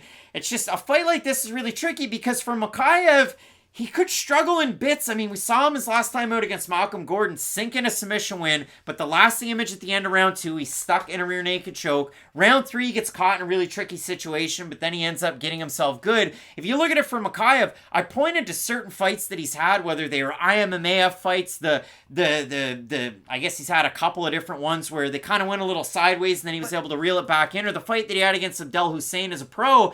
But for Mokaev, some fights, like the Charles Johnson fight, he's struggling to get the finish, but the pieces are there. Is it fair to say, though, at 22 years of age, I'd rather you just have difficult moments in some of your fights than you be losing a lot of fights? The biggest thing that concerns me, it has nothing to do with the grappling or the takedowns. Even though Filho is a black belt and he's a very adept grappler, you can see that from just the picture where he's giving out the hang loose. Has he spent time with BJ Penn at Novignao? I'd say. Maybe. But when you look at it for Filho, heavy-handed, he can be reserved, but the power is there, and you saw that his last time out against Herbert Echeverria. He was able to go out there in the last round. He lands the counter left hook as he's kind of moving forward, drops him, and then I thought it was a little bit of an early stoppage, but he goes out there and gets the finish. Dana White said, slow start to that fight. Love the way his opponent fought, which is always weird when you're kind of up playing Herbert Echeverria. But Filho's got heavy hands, and sometimes Mokaev doesn't necessarily respect the punching power of his opponents, though for Mokaev getting ready for this one, he is, like many other fighters, training out of Tiger Muay Thai. I also had a lot of criticisms coming out of a lot of Mokaev fights. There's just little moments that you can nitpick, but again, I kind of let my hand go by interrupting you. It is the truth. I'd rather you just have difficult, minute moments in your fights when you're 22 years old than you be losing a bunch of fights on the regional scene before you come into the UFC. And that's the thing about Mokaev. He's fighting guys who have a ton of experience when he doesn't really have a lot of it himself. And that'll be the interesting in this matchup, too, because Filho has fought a high-level competition, I would say, on the regional scene. Has a lot of fights before coming into the UFC. Not that 16 is an incredible amount, but again, it's not like he's an 8-0, 8-1 type of fighter. I just think for Mokaev, and you had said this, Filho is very well-rounded, but he does have heavy hands, and I think the heavy hand factor will give him the puncher's chance, but I've said this many times before, and I'm going to say it many times again. When we start doing these predictions, and I keep on falling back to, well, he has a puncher's chance to win this fight, I just don't think he has a great matchup. Now, hopefully he can threaten with some of the jiu-jitsu off of his back. Hopefully he can make it difficult for Mokaev to complete a lot of those takedowns, but from what I've seen out of Mokaev, not only does he have the takedown ability, he has pretty good 15-minute cardio to go along with it, too. I don't think if he doesn't complete a couple takedowns in the first round, he's going to become a completely different fighter overnight, and that's why,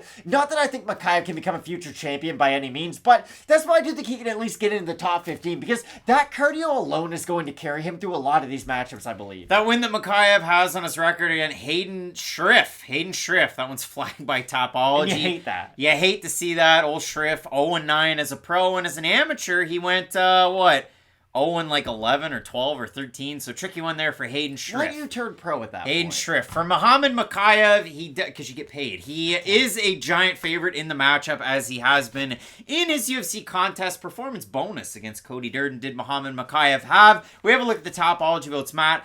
I don't suspect they're going to be close. I don't either. But hopefully I've given the flowers to Filho. I'm going to say over under 90% Mokaev. I think they'll be over. I think they're going to be over. 96% job Mokaev on almost 1,000 total votes. 39% by decision, 51% by submission. For the 4% that have Filho, 44% by knockout. And to me, I might put too much stock into it from Mokaev because, again, you see the fight against Blaine O'Driscoll. He goes out there, submits him over with Brave. That was a giant win. Cody Durden, it's a quick submission win. Charles Johnson rides it out with the wrestling against a very good fighter in Charles Johnson, who he must have seen when he was with Tiger Muay Thai, because Johnson's been there recently training. Spider-Man me. And then his last time out, I thought the striking defense regressed to a point that we saw when he was with IMMAF as a very young man, so I'm eager to see what changes he's able to implement. And maybe there was an aspect of cockiness in there against a guy like Gordon where he able to just kind of dart out of the way, because he dropped his hands and put his head out, and that's how you get put on a poster. Luke Rockhold's seen it, and hopefully he doesn't have to see it in BKFC. I have Muhammad Mokaev in the matchup, but Jafel Filho is a big underdog and has a chance, so to say. He has a chance, but I do have Mokaev in this matchup. All right, Matt. So both of us going with Punisher, Muhammad Mokaev, Thomas Jane to get the win. Some big-time fights on this card, and a lot of fighters out of the UK. You're not going to want to miss. Keep it locked in with Fight Night Picks, we always say. Let's get into it.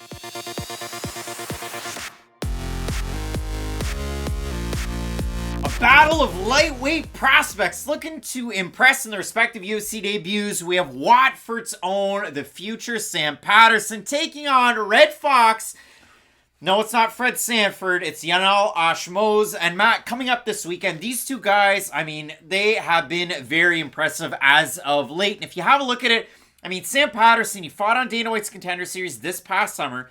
He was the impromptu kind of like co-main event. I mean, it's hard to really look all that great when you're fighting right before Bo Nickel, but for Patterson, he was able to go out there. He had a very, very impressive performance, and he took on a very, very well-seasoned fighter in Vinicius Sensi, a guy who was a knockout artist in his own right. So I want to throw it on back to a clip from our Contender Series videos from this past summer, really giving praise to Sam Patterson. This is a fight that I've been expecting for a long, long time, and we kind of talked about Sam Patterson. You might remember it at the end of last year, and I threw a line out there because John Gooden put a tweet out and he said, I'm working on a project about Sam Patterson. I thought, what? John Gooden's working on something on his own and it's not UFC related? What is this? So I threw him a line and he said, yeah, it's coming out in December. Check it out. He did like a behind the scenes in camp with Sam Patterson. Holy smokes, you talk about a guy that's dedicated to like cardio. It's like Brandon Davis before they sent him outside of the UFC, but that's what Sam Patterson does all the damn time. And you normally don't look at tall, thin fighters in the lower weight classes and think, wow, cutting all that weight's really going to help their cardio. But you're right. Sam Patterson never stops going. And that's a really nice thing to see from a guy who has to use his range as effectively as he does. The thing that I do like about Patterson is he doesn't really get dissuaded by anything. But he's going to stick to the game plan. He's going to be steady. And I think that's going to be really important in this matchup. We both talked about, just let me finish this. About Sam Patterson, we don't often talk about fighters before they get on Contender Series. Sam Patterson's someone who we both known about for a little while now. But Matt, yeah, when we focus in on this one, I wrote a ton down. But when you look at Sam Patterson, the nickname's the future. Macy Barber's the first future. We got to stop with this. Ian Machado Gary's the second future. It's too bad. He's a really interesting guy because if you look at it, he trains at a Team Crossface, Brazilian Jiu-Jitsu brown belt. He's got that win over UFC vet Felipe Silva. Now for Felipe, he went 0-2 in the UFC. But if you like watching the Cody Garbrandt knockout over Rafael Assunção, go watch Sam Patterson knockout poor Felipe Silva. It's full extension right hook to drop him out. Like he was out like Larry the Enticer, Are You Silly? He was completely knocked out. And if you look at it, like some of his other fights, we talked about this off air, his fight against Magomedov, he's getting out wrestled. He's getting pressured. He doesn't have much, to give his opponent. I'm going to put the mic down. He gets Magomedov in and then he cranks the submission. And then once it gets down to the mat, he rolls it. He gets the finish, all that body weight. He's out of Watford. Maybe he's a big soccer fan, but the couple things I will say, Sam Patterson fights with low hands, and it's not like Juliana Rosa, and it's not like, some of the fighters that we have on this weekend's Dern Jiaonan cards. So you better watch those videos, but he does walk guys down with low hands. He can get hit. The reason I know he has a good chin is because he gets hit clean in some of his fights. This is going to be a bit of a hot take, but they were both in Brave, so maybe we could get it because the other guy hasn't won in the UFC yet. Sam Patterson could fight Guram next. Is that too much? No, he's not. No, yeah, that's way too much. I just remember I was like, wait, poor Felipe Silva. We got to give Felipe Silva more of a shout out because he did go from fighting Guram to Sam Patterson back to back, and that's a terrible roll of the dice for anybody not in the UFC. Well, folks, we've reached the conclusion of Dana White's Contender Series 2022. I mean, it's been a great year with the picks. It's been a lot of fun. You guys wanted the show. We wanted to have some fun with it, Matt. We have 1 week left. We want to end up in the plus. The pick here, I'm going with Sam Patterson. I've been talking about this guy for a really long time. I've been really impressed by his skill set. And if you look at it in 2022, lightweight's still on fire. You look at the guys that he's beaten. I mean, Kunkar, Pasha, Azmaev, where he finished them in the second round. The Kamil Magomedov submission win was amazing and a come from behind. The Juron fight was great with Brave CF 51 last year. And the Felipe Silva knockout that he had a couple of years ago in 2020. This is a guy that's been fighting high-level competition and winning impressively. Sure, there's things that you might not like, whether he's 6'4 or 6'3. He does the Luke Rockhold lean back. He does the lean back and he has low hands, but he has power in his hands. He has a good chin. He has good jiu-jitsu, and he can really bring everything together in MMA. So for me, I like him over a very unproven Sensi who has a bit of a questionable record. So I got to go with Sam Patterson. So the Sensi fight was a little weird because Sensi was about a 2-1 favorite in the matchup. And in the first round, all three judges scored it for Sensi took him down. Sensi outlanded him, landed a lot of hooks with that crazy kind of southpaw range. Patterson found himself into the fight. Second round, Sensi started to tire, and Patterson, he sensied some blood. So he went out there, he gets the finish. Dana White was all about it. But when you do consider it, I mean, we've touched on Patterson quite a bit in this one. John Gooden, oddly enough, wasn't a commentator for that fight. He talked, but he was like, well, Patterson lives a street away from me. He was kind of really all about it. But when you look at it for Yanal Ashmoz, and it's spelled ASHMOZ by the UFC and Topology and SureDog, but on Yanal's own Instagram page and the way that the PFL spelled it, there's a U in his last name. So my apologies if that ends up getting changed throughout the week. And yes, we know his first name, what it rhymes with, flannel. It's Yanal. But if you look at it for Yanal Ashmoz, I mean, the guy's 6-0, and he's put on some really impressive performances. And if you consider it, the last 3 fights are with more major organizations. Third to last fight with Ring of Combat, he takes on Armando Gaethje. His last time out, he was taking on Dennis Hughes over with the PFL, and before that, took on Ryan Rizko over at CFFC. I've seen Yanal look, labored in some of these fights, but he always wins. I've seen him throw wild looping hooks, because that's going to be the big kind of story of this week. Yanal's billed as 5'9", and Sam Patterson 6'3". He's huge. But Yanal almost looks smaller than that, so I'm really eager to see what we get out of these two guys, because Yanal's forearms, he looks like Dan Ugla for the fish. Shout out. The Florida Marlins, or I guess, his time that he spent with the Atlanta Braves. Yeah, that's who I think of. But when you look at both of these guys, Matt, Yanal's so good at kind of closing distance, throwing those wild shots, and then landing head kicks. His hips must be so darn flexible. I think this is going to be a fight that not a lot of people focus on, but for two hungry guys making their respective UFC debuts, it could be a lot of fun. It should be a really fun fight, but my problem is the way that Yanal fights is going to open up a lot of the grappling for a guy like Patterson, and Patterson's a weird fighter because defensively with his striking, I do worry about him, especially when he starts to fight some of the upper echelon guys in the lightweight division. Like, we're just talking now about a guy like Fiziev fighting for not a title eliminator really, but just fighting to become one of the elite fighters in the division. Think of everything Fiziev has had to go through in the UFC. He's fought veterans. He's fought guys who are also on the rise like he is. Like, he has had to go through the ringer to get to where he is at in the UFC to fight for this spot in the division. So, in the lightweight division, we always talk about this. In some divisions, you only need, 3, maybe 4 wins. You can get a ranked opponent. In the lightweight division, you need 7, 8, maybe even 9 wins to get a ranked opponent. But what I will say to Patterson is he does have a very high ability to get finishes in his fights. And you had brought it up, too. He's a guy who, the second his opponent starts to tire with their pace at all, he really does pick up on it, and he does pounce on them after that, which is an educated thing for a prospect to do. But I do worry about him again when he starts to fight guys up near the top of the division who have that not only 15-minute cardio, but 25-minute cardio too. I'll wonder when he does kind of find his positions to float in and out of the fight. We'll see in this matchup against Ashmoz, because he trains at a K-Warrior Dojo Tribe, or K-Dojo Warrior Tribe, which is the gym that Habib Nurmagomedov settled with when he came to the States, and then he moved to AKA. But you've seen Alexander Yakovlev out of that gym. You've seen Azamat Mirzakhanov out of that gym. A lot of Ovs in the last names of folks training at that gym in Fairfield, New Jersey. So an interesting move there for him. But I went down through all of these Yanal Ashmoz fights that you can find out there, and they're very readily available. You go through it, pro turn back in 2017. First 3 fights as a pro are over in Israel. And then you see those 2 over with KNO. So his fight against Yona Kohana, I've never seen a more disgusting guillotine choke in my life. That guy picks him up in the air and chokes the lights out of him. So a big win there. He beats Abdallah in the second round. He beat Gaethje in the third round. They have that as a second round win. In the fight against Abdallah, he gets beat for pretty much all of that fight. And then he lands a really big shot and knocks him out. But he does have that power. That's the thing that we do have to, give him credit for. Because he can fall back in these fights, but he carries power late. He has that one-shot ability. Because that's the thing. I don't want us to get overlooked by his technical or deficiencies, I guess. In his fight against Gaethje, he struggles with the takedowns. He struggles with the striking. He struggles with everything. And then that was the one. It was in the third round.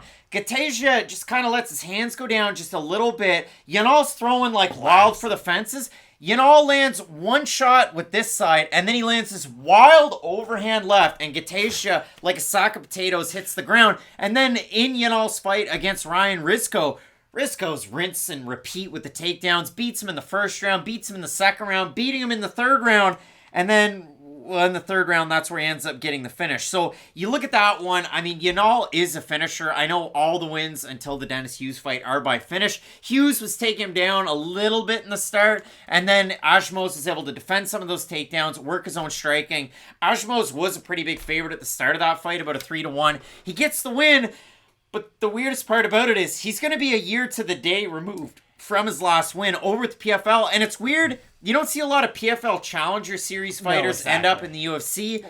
In December, it was late December, was when Ashmoz signed with the UFC, and now he's matched up in this one against Patterson. We touched on Patterson's level of competition in that Contender Series video. So, Matt, we've talked a lot about these two prospects. Both guys are very impressive. For Ashmoz, I should say, to really accentuate the highs, his cardio, I don't know how he does it, because he throws absolutely everything into all of his shots, through all of it. The technique might not be there all the time, but he's continued to improve in every single fight. His takedown defense isn't the best, but it has gotten better. K Dojo Warrior Tribe, you're only going to get better there, training out of the States. So, again, he is a very, very wild fighter.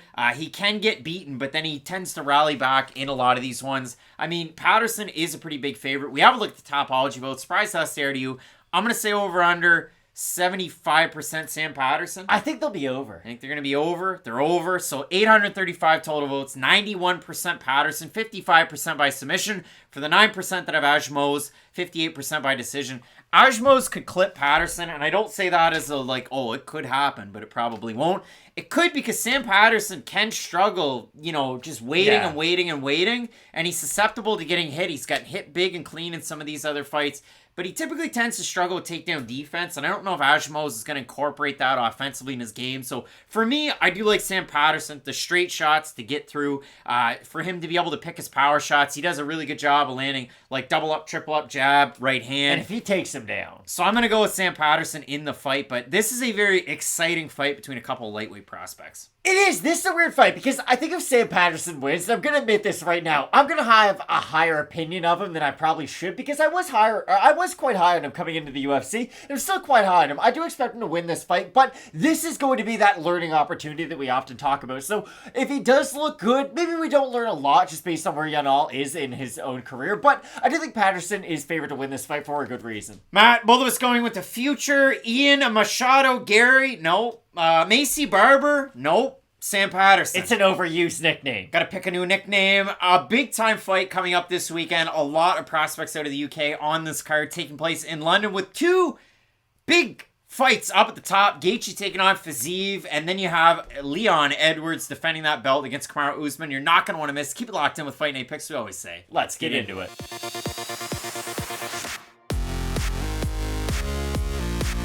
Scotland, stand up! The second of three fighters representing Scotland coming up this UFC, making his UFC debut with a name that is incredibly close to Christian Duncan. It's just Chris Duncan, the problem. And for Duncan, he's going to be taking on Venezuelan fighter Omar Morales, and he was on the lowest rung of the nickname tier list that we had here on the channel, so you can check out that video. But for Omar Morales, on extended hiatus, we haven't seen him in about a year. The last time he took on Uros Medic, he got dropped twice in the second round and finished a little bit of an early stoppage, but when you get dropped twice, it is what it is. And Morales, in his last four fights, has been really tricky. Got dropped by Giga Chikadze in the third round of their matchup. He beat Shane Young and looked really good in that fight, and he also got completely out-wrestled and dominated by Jonathan Pierce. So for Morales, a reset, this one at 155 pounds, as was the fight against Medic. But Chris Duncan is not nearly as big as Uros Medic. Both of these guys with some Bellator successes, they saw that. And for Chris Duncan, he was one of those guys that needed two opportunities on the Contender Series. First one didn't go his way. Gritty first round, and then in the second round, he ends up getting caught by a counter hook from one Slava Borshev. Duncan goes down onto the regional scene, picks up a win over a man who was 6-4, and then Duncan's last time out, week 2, Dana White's Contender Series, main event slot, he takes on Charlie Campbell, and in that one, Matt, what a fight. Duncan wins by first round knockout in a spot where it was almost like Dan Hardy, Carlos Condit, but they both threw straight punches. It's just Duncan's hit the face and Campbell's was off a little bit. Campbell gets floored and he's asleep with his eyes wide open. It's as good of a one-round fight as you'll ever see. But that's the point. You're going to forget that if you just look numbers on a page, there's one knockdown. It's Chris Duncan landing on Campbell and Campbell hitting the floor. I counted 3 knockdowns. Chris Duncan got hurt. I counted 3 knockdowns for Campbell where Duncan got hit, floored, had his hands to the mat, and like pushed himself back up, or knee and popped back up. I've never felt those highs and lows watching a Contender Series fight. I can honestly admit that. Yeah, Chris Duncan went through the ringer in that matchup, and Dana White, God love him, with his t-shirt tucked into his jeans, saying, Chris Duncan, you're through, bud. A good opportunity for Duncan. But Matt, for both of these guys, Omar Morales, we've seen it in some fights where he pulls out a trap card of he can offensively wrestle. Defensively, he can struggle a little bit. I'm interested to see what we get out of Omar Morales because I went back through on his Instagram and it has been, 25 weeks since his last picture with Killcliff FC. He's been training out of the KO zone down in South Florida, out of Miami, and he spent a little bit of time back home because for Omar, his father invented a style of martial arts called Slam. So he's been at Slam MMA a little bit as well. Would you agree with me, though, that this is a weird fight? Because normally when you have the prospect, they can fight in a lot of different ways. You're not really confident about how they're going to approach a matchup. I'm pretty confident I know how Chris Duncan's going to fight this fight. Like, it is going to be one of those car accident type of matchups. But for Omar Morales, you brought it up. He can mix in the wrestling. Sometimes he will throw a lot of volume. Sometimes he'll throw with power. Sometimes he will just get caught in the mirror with his hands up on the back foot. And that's what's going to be interesting about this fight. Because at 37 years of age, it's going to be interesting to see what Omar Morales does. Because we know Duncan's going to come with that big storm in that first round, be it better or for worse. Like, if Chris Duncan fought Justin Gaethje, it's probably over in 30 seconds. And Gaethje's probably getting his hand raised. But for Duncan in this matchup, we have seen Omar Morales struggle once he gets pressured in fights. Now, be it a lot of those guys do threaten not only with their striking, but with their wrestling too. And I'm not sure if Duncan's going to be able to have that level of success in this matchup. But I do think Morales is the more technical guy. And that's the weird thing. If you just look at their 5 on in, you look at, hey, Chris Duncan's 4-1. He's had a lot of stoppage victories. That looks pretty good. And he is the much younger fighter. But for Omar Morales, you bring up the Giga Chikadze fight. He looked pretty good in that matchup. I know he didn't win the fight, but it's not like he got completely outclassed. Yes, as the fight went on, he did start to slow. And I guess that's my question. For Omar Morales, he always has been a very good 2.5 round fighter. The last kind of half of that third round, you'll wonder about how much his opponent can kind of make up the difference. But in this fight, I do think Omar is going to have the better cardio, depending on how good defensively he can be earlier on. The weirdest part is we get called out by a number of commenters every single week as you guys always go with the prospects, or you guys never pick the older fighters. And this is one thing that we got caught with Omar Morales in some of his fights. He has not had those road miles added onto the odometer like some older guys have. And I know he's 37. He only has 14 pro fights. I think the road miles in the last few are going to start to catch up a little bit, but you go down through it. I mean, 3-3 in the UFC. He had a win over in Bellator over Troy Naraki, finished him in the first round. Then he beat Harvey Park as a big underdog. Harvey Park at one point, a big time prospect over with the LFA, champ over there, and that just sent his career into a tailspin. We haven't seen Harvey Park since. The one thing I should say, Morales is supposed to fight back in January against Mateusz Rambeski. Morales out of that fight, and then shortly after booked into this fight against Chris Duncan. So I'll be interested to see what we get. Again, camp change for Omar Morales. He is a tricky guy on the outside to figure out because he is the ultimate technician with his strikes. He's a good defensive fighter, yeah. Morales in his last fight against Medic, it's the same thing as Duncan. I think Medic gets 2 knockdowns. I counted straight left is knockdown number 1. Left hook is knockdown number 2. Right hook knockdown number 3. I counted 3 knockdowns for Uros Medic in the second round of that matchup. So for Morales, a long time away to rest and recover. For Duncan, likewise, he hasn't fought in a long time. Week number 2 of Dana White's Contender Series was, almost 6 months ago? Almost 7 months ago, yeah. So a long time away for both of these guys. And if you look at it for Duncan, 7 knockout wins on his record. 1 by submission, 1 by decision. So 2 guys that are the ultimate finishers. We have a look at the odds. Very, very close in this matchup. If I'm not mistaken, Omar Morales is the slight favorite here. But if you do, he is slight favorite, minus 115 or thereabouts. So pick 'em odds. We have a look at the Topology votes, Matt. Surprised us as they are to you. Topology voters lately haven't been wilding out like they have. No, they haven't. But I'm still going to say over under 67.5% with the problem, Chris Duncan. I think they'll be over. I think they're going to be over? Way over! You're wild again, Topology. So 788 total votes, 81% Duncan, 73% by knockout. For the 19% that are Morales, 60% by decision. Do you agree with the Topology voters here? I do. I'm going to be going into that narrative that all those commenters are saying, hey, you guys are only picking the younger fighter. I do like Duncan in this matchup. Now, I can admit that his over-aggressiveness is going to get him caught against some of the higher level athletes in this division. Like we always say about 135, 145, 155, you need a very meaningful win streak to finally break into the rankings. And I'm not sure if Duncan's going to be able to do that. That's just my honest opinion. But I do like him in this matchup against Morales. I think he will be the more aggressive fighter out of the two. And I think that will help him win at least the first round and probably the second round too if he's not able to get a finish. It really is tough though, because if you look at it for Omar Morales, you rush in there, you can have a lot of success. Medic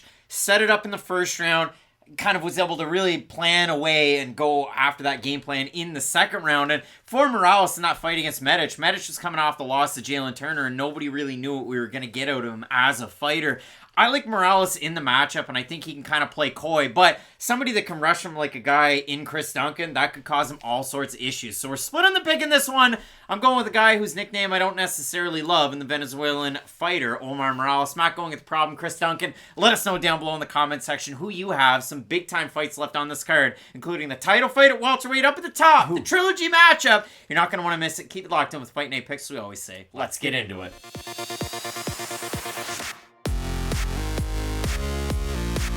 Big time fight on the prelims of UFC 286. The 28 fight unbeaten streak is no more for Wales tank Jack Shore.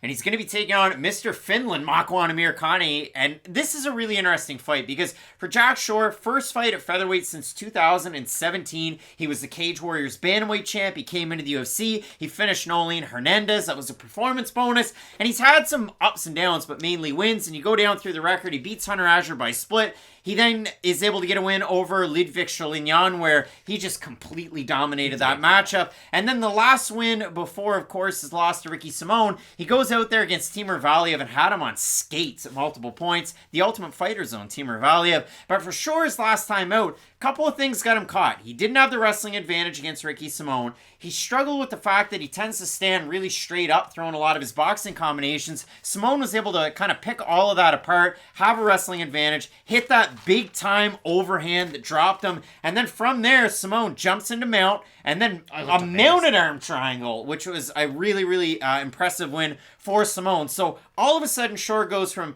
28 wins combined amateur and pro to fighting Makwan Amirkhani, who's 1-4 in his last 5, and Ricky Simone goes to fight Song Yadong in a big-time fight. So really, oh, how the tides have turned for Simone and for Shore. And Matt, I know you've had a lot of shine towards Jack Shore. Makwan Amirkhani, it's been a tough run as of late. And a lot of patina towards Amirkhani. For Makwan, I mean, from the Andy Ogle win when he comes into the UFC to even his win over Mike Grundy, the biggest part for a guy like Amirkhani in a matchup like Shore is maybe he doesn't have the offensive wrestling edge over a guy like Jack Shore.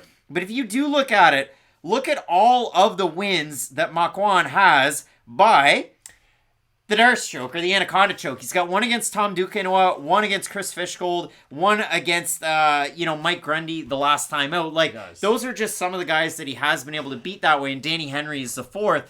The trouble that he has is he tends to get dropped in some of his fights, but that might not happen in the one against Jack Shore. I just worry about the cardio, though, for Amirkhani, because we talk about some fighters and how in the third round they might be tired, but they fight in a very similar manner that they did in the first, second, third, fourth, and fifth, I guess, because a lot of times we talk about guys who really change with their cardio. It is in a fifth round atmosphere, but for Amirkhani, he does not look like the same guy in the third round as he does in the first round. And I know the wins are impressive because when he is able to get the win, it's normally this quick finish by submission or knockout because he's such an explosive guy. But I look at Amirkhani a little bit like I look at Joe Lozon. I know that's a weird name to bring up, but Joe Lozon was a guy for the longest time, was kind of thin, wasn't really looked at as a big puncher, but when he landed big shots, he had pretty good damage on them. And, of course, we know how good his submission ability is. And for Amirkhani, he does share a little bit of that. But for Amirkhani, my whole issue has been throughout his whole entire career is the thing that he does best gets him tired and leads him towards the thing that tends to lead him towards losses, and that's the issue. If Amirkhani had the gas tank of a Merab Dvalishvili,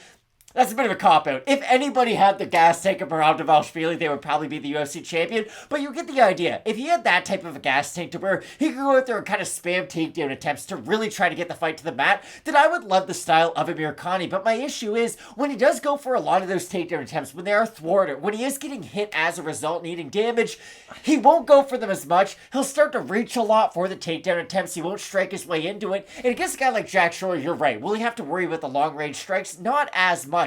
But if Amirkhani's cardio starts to get a little bit ticked down, I could see Jack Shore not having a massive grappling advantage just skill-wise in this matchup, because again, Amirkhani is a good grappler, but if Amirkhani is only 80% of himself by the end of the second round, I could see a world where Jack Shore can get on top and sort of really implement his effective grappling. If you look at it for Amirkhani, and we've seen some weird performances, I mean, Jason Knight dropped him twice, who else was able to drop him? Barboza dropped him twice, Burgos dropped him once. That was a weird match. Murphy dropped him and finished him, but for Amirkhani, the 4 on in, or the 5 on in, but the 4 losses. Barboza with the drops, Kamwela Kirk was able to go out there, and once the wrestling, kind of slowed down for Amirkhani, Kirk was able to pick up the stand-up, though a lot of people thought that Amirkhani won that fight. Murphy got taken down a ton in the first round, rallied back in the second with the knee. Amirkhani on a takedown attempt from Mike Grundy is able to submit him. Weird extenuating circumstance around that fight. They highlighted the fact that Mike Grundy, his father was ill, but he was there right before the fight. And then against Jonathan Pierce and Amirkhani's last time out, Pierce was like the wave of the tide. I mean, he took him down. He poured on just an onslaught of fists, and then it ended up just an accumulation into the TKO loss. So for Jack Shore, again, I touched on it, the fact that he himself has IMMAF lineage. He was a European champion back in 2015.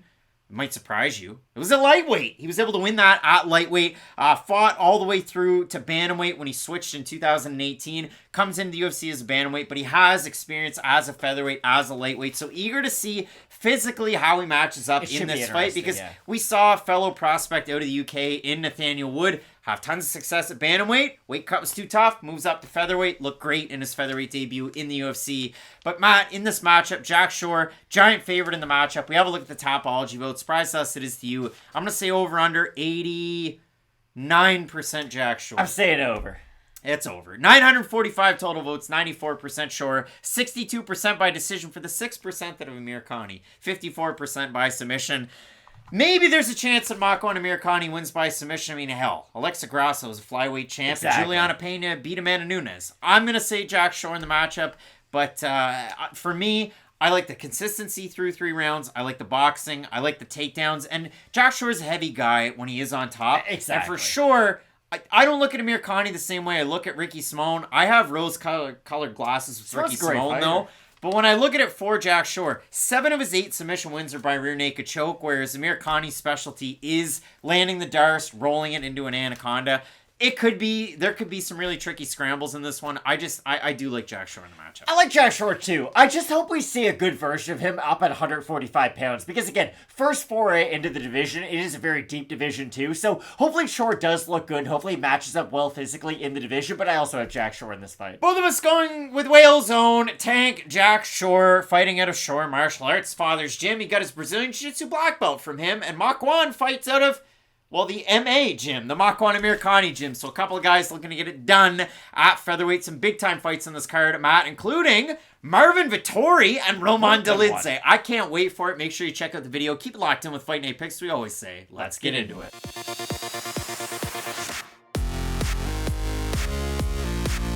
The Georgian takeover continues following Merab Dvalishvili's big-time main event win last weekend over Petr Yan. We have Roman Dolidze riding a 4-fight win streak, 3-fight bonus streak, our 2022 Male Fighter of the Year. With Fight Night Picks is Roman Dolidze, and he's going to be looking to take on the former middleweight title challenger in this UFC's division, in the Italian Dream, Marvin Vettori. Matt, I don't normally start off with storylines on this one, but Roman Dolidze for this fight is training with like half the roster that's on this card at Tiger Muay Thai, and he's training with a lot of really good fighters, and I'll bring up names as we go along. But Marvin Vettori, a longtime King's MMA guy, he's aligned himself with Extreme Couture. I find that extremely interesting coming into this fight. Too much, too young, too fast. I got a weird problem with this fight, Craig. I really enjoy the rise that Roman Dolidze has had throughout the middleweight division and what he has been able to show. Whoa, timeout. You sound like a broken record. Guys won 3 times as an underdog, 2 of those fights on short notice, 3 performance bonuses.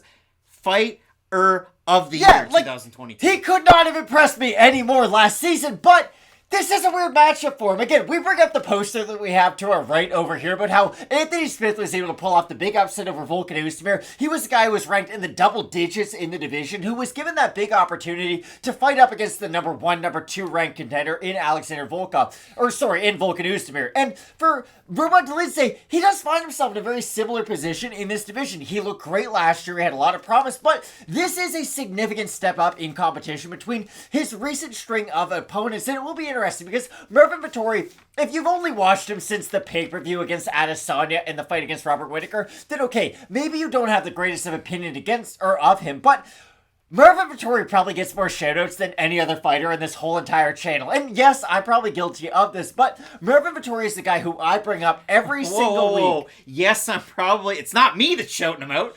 No, it's me, 100. Now, you shared about every now and then, I guess, but I do really like to bring up the fact that Marvin Vettori is a guy who, when he came into the UFC, had good boxing, some basic kicks, had great wrestling, but we didn't really see the blend of those two skill sets together. But, of course, as he was able to go up through the ranks, we really have seen him implement not only the wrestling, but the wrestling with the boxing, and with his plus cardio, too. And I really do think all those things are going to play a factor against Roman Dolidze.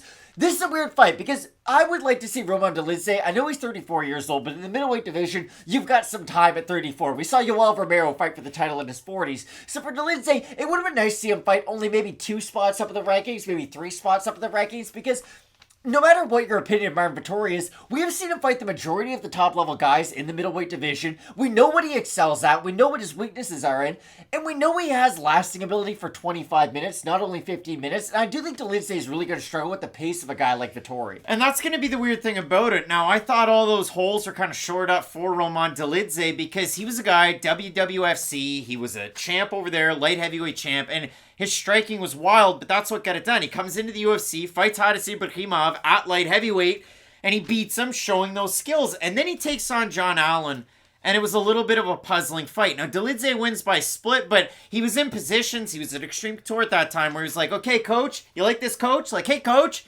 And Eric Nixick was kind of, yeah.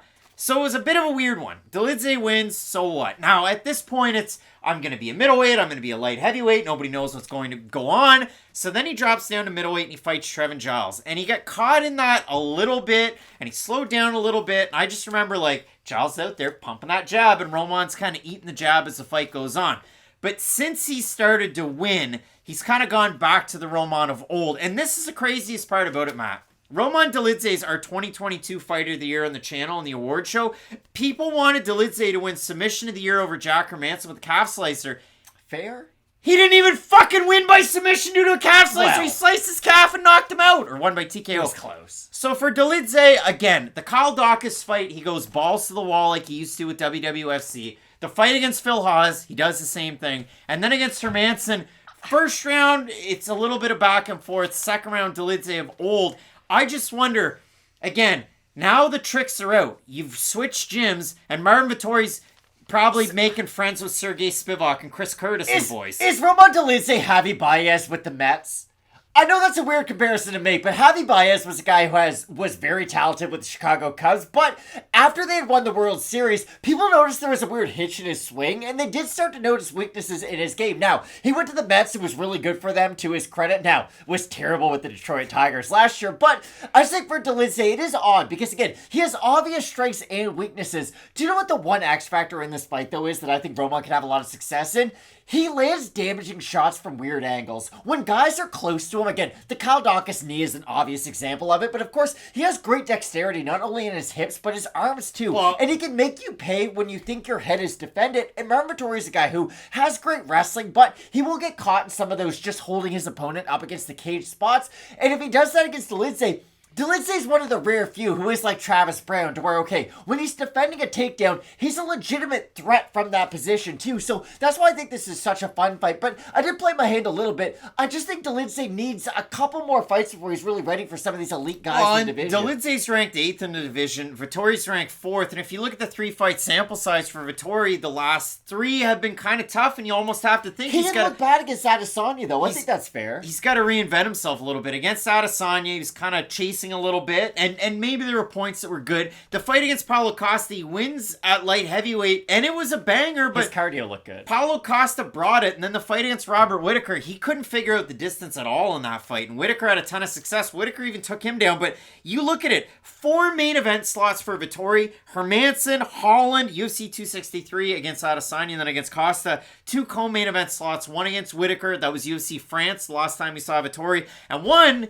against Carl Robertson, where they had bad blood, Shibata was shed, and Vettori, you talk about a guy that like saw every single move. He probably could have taken chopsticks and flicked a fly as he was going for the submission win there. Vettori looked amazing in that one. But again, you know that Dolidze, a Filho world champion grappling the last time they had the tournament, and an ADCC trials champ as well. You look at the odds, Vettori's a pretty big favorite in the matchup. Dolidze is a pretty big underdog, riding a wave of success. We have a look at the Topology votes, Matt. Honest to goodness, I have no idea where this is going to I don't either. I'm going to say over under 70% Marvin Vettori. I think they'll be over. I think they're going to be over. Slightly under. 1,055 total votes, 68% Vettori, 89% by decision. For the 32% that have Dolidze, 43% by decision, 29% by knockout. I think the Jack Hermanson fights are telling for both guys. Now, Jack Hermanson doesn't fight like Roman Dolidze. Marvin Vettori does. So, for Roman against Jack, wait it out, figure it out, and then go out there and implement your own game plan. For Marvin Vettori, when he fought Jack Hermanson, what did he do? Match the volume, kept a steady output, and looked good as the fight went on. Yeah. Now, that fight was a 5-round fight, and against Roman, it's easier said than done. But Trevin Giles had that kind of success as well. So for Vettori, clinch, hang out at range, and that's about that, I guess. And that's why I do have Vettori in this fight. I think Dolidze can look good for a couple of minutes every single round, but I do think he's going to struggle at a minute-to-minute basis by a scoring criteria, if you will, because at the end of a lot of rounds, Vettori will have clinch control, he will have cage control, he'll probably have a takedown here or there. I do respect the grappling of Dolidze, don't get me wrong, but Marvin Vettori's never been a guy who's been out there and really got sufficiently out-grappled. Now, you bring up the takedown he gave up to Robert Whittaker, but that was at the end of the fight. Vettori was down by 2 rounds already. He was very aggressive at that point. So Whittaker just ducked under and took what was easiest for him. But I do favor Vettori not only with the output, but just with his activity too. I didn't think a lot of Marvin Vettori before he did do his rise to the top of the division, but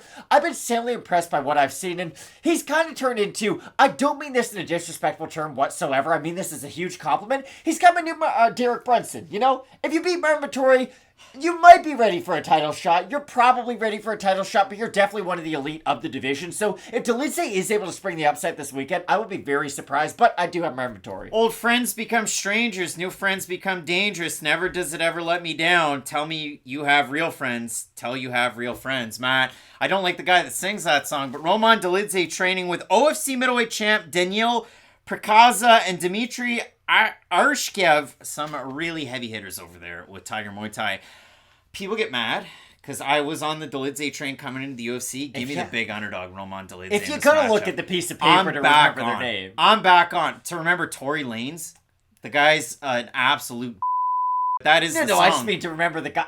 But when it comes down to this one, Matt, for Roman Dolidze, training with some of the best over there with Tiger Muay Thai, I favor him in this matchup for the fact that Vettori hasn't looked as good, even in the Costa fight. However, if you're going to get the secrets, you're going to figure out what the 11 herbs and spices are at Extreme Couture, Marvin Vettori could very well have a leg up in this competition. So we're split on the pick. Matt's got the Italian dream. I'm going with Roman Dolidze in the matchup. Let us know down below in the comment section who you have in a very volatile middleweight matchup. Some great fights on this card, including a welterweight title fight up at the top between Edwards and Usman. The third time, keep it locked in with Fight Night Picks. We always say, let's get into it.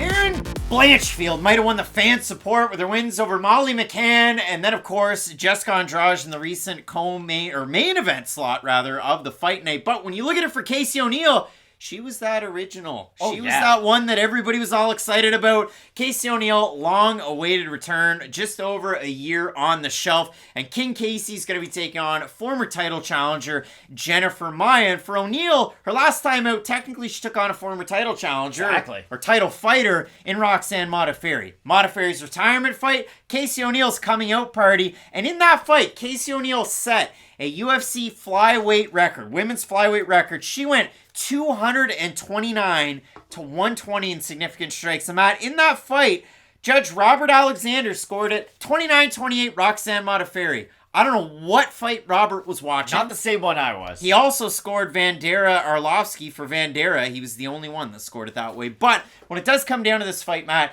Casey O'Neill, I'll put it up there. The story was originally on ESPN, but she's been out for this length of time because of an ACL injury. Now, for O'Neill, she trains out of Extreme Couture with somebody who's had a lot of knee injuries and looked amazing in her comeback fight, and Tatiana Suarez. O'Neill trains also with Taylor Guardado, who I think is up on the poster in the corner when she fought Kayla Harrison, somebody who has a win over Ronda Rousey. Is Taylor Guardado as an amateur, and Cheyenne Vlismus over there at Extreme Couture. But for O'Neill, the craziest part about it is she sets that kind of like big time record. It's almost like a Wayne Gretzky points record in the single season, like something you don't think anybody's ever going to touch. 229 significant strikes in a fight is wild.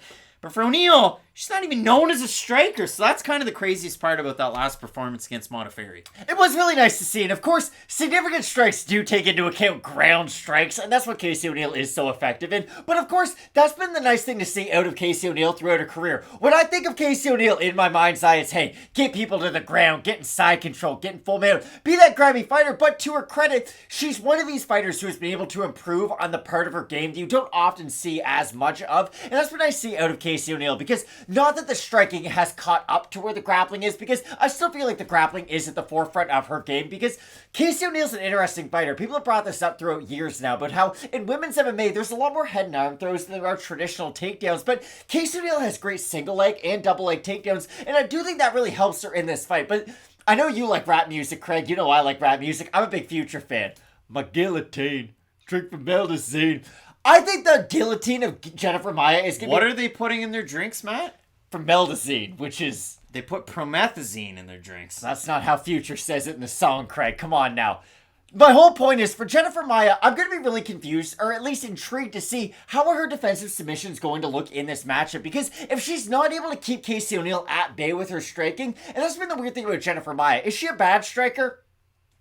Not at all. I wouldn't say so. I don't think a lot of people would say she is, but she does lack the heavy hands that some of the other fighters in this division do have, and I think Casey O'Neill's a unique fighter into where she's improved on her striking defense and her striking as a whole, but I think she'll struggle against the likes of like a Manaf Filho, even a Valentina Shevchenko. Which was the fight that a lot of people wanted for O'Neill coming off the Modafferi when most people thought it was going to be Filho, but then just a few weeks after the fight against Modafferi was when the injury came. And that's my big thing about this fight for Casey O'Neill. You brought it up. Aaron Blanchfielder last time out kind of had that opportunity to jump a bunch of spots in the rankings and get your name into the elite of the division. Casey O'Neill finds herself in a very similar position, so I'm very curious to see if O'Neill wins this matchup. Do they put her against Blanchfield? Do they do her against Shevchenko? Like, this division is at a weird logjam because there's a lot of very, very high tier prospects, but also the champion just lost. She's probably getting a rematch. I don't really know where flyweight goes from here. Well, and even the other equation to this one with Jennifer Maia, like the craziest part about it is if you watched her time in the UFC, she's a former Invicta champ, that is known.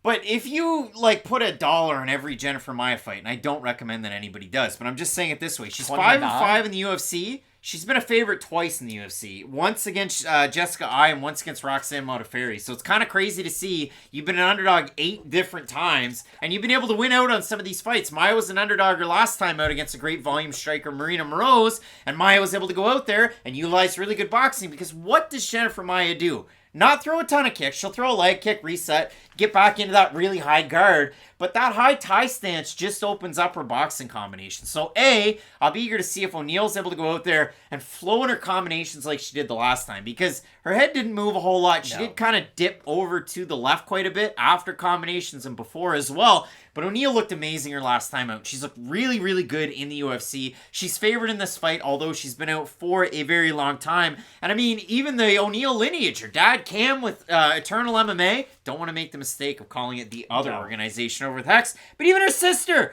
Robin just had her first amateur fight at the end of last year. So congrats to the O'Neill family there. But when you do look at this one, Matt, I know Maia has some submission wins on her record. She had that round against Valentina Shevchenko where apparently Alexa Grasso was able to kind of even go further with that one. But Maia had success with one of the rounds on the ground. She has that armbar win against, and I know she's on the card, but against JoJo Calderwood that got her the shot at the title.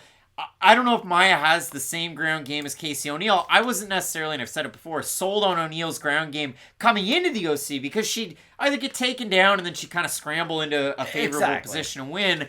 O'Neill's striking's definitely come a long way. It's just, to me, I know Maya might seem like a tough test in the mind of the fans, and a lot of people might want to go with the young prospect here. I'm kind of hung up on this pick, is what I'm saying. It is a difficult pick because, again, Maya has the defense story of a lot of what O'Neil does. If Maya gets taken down, is she a fish out of water on her back?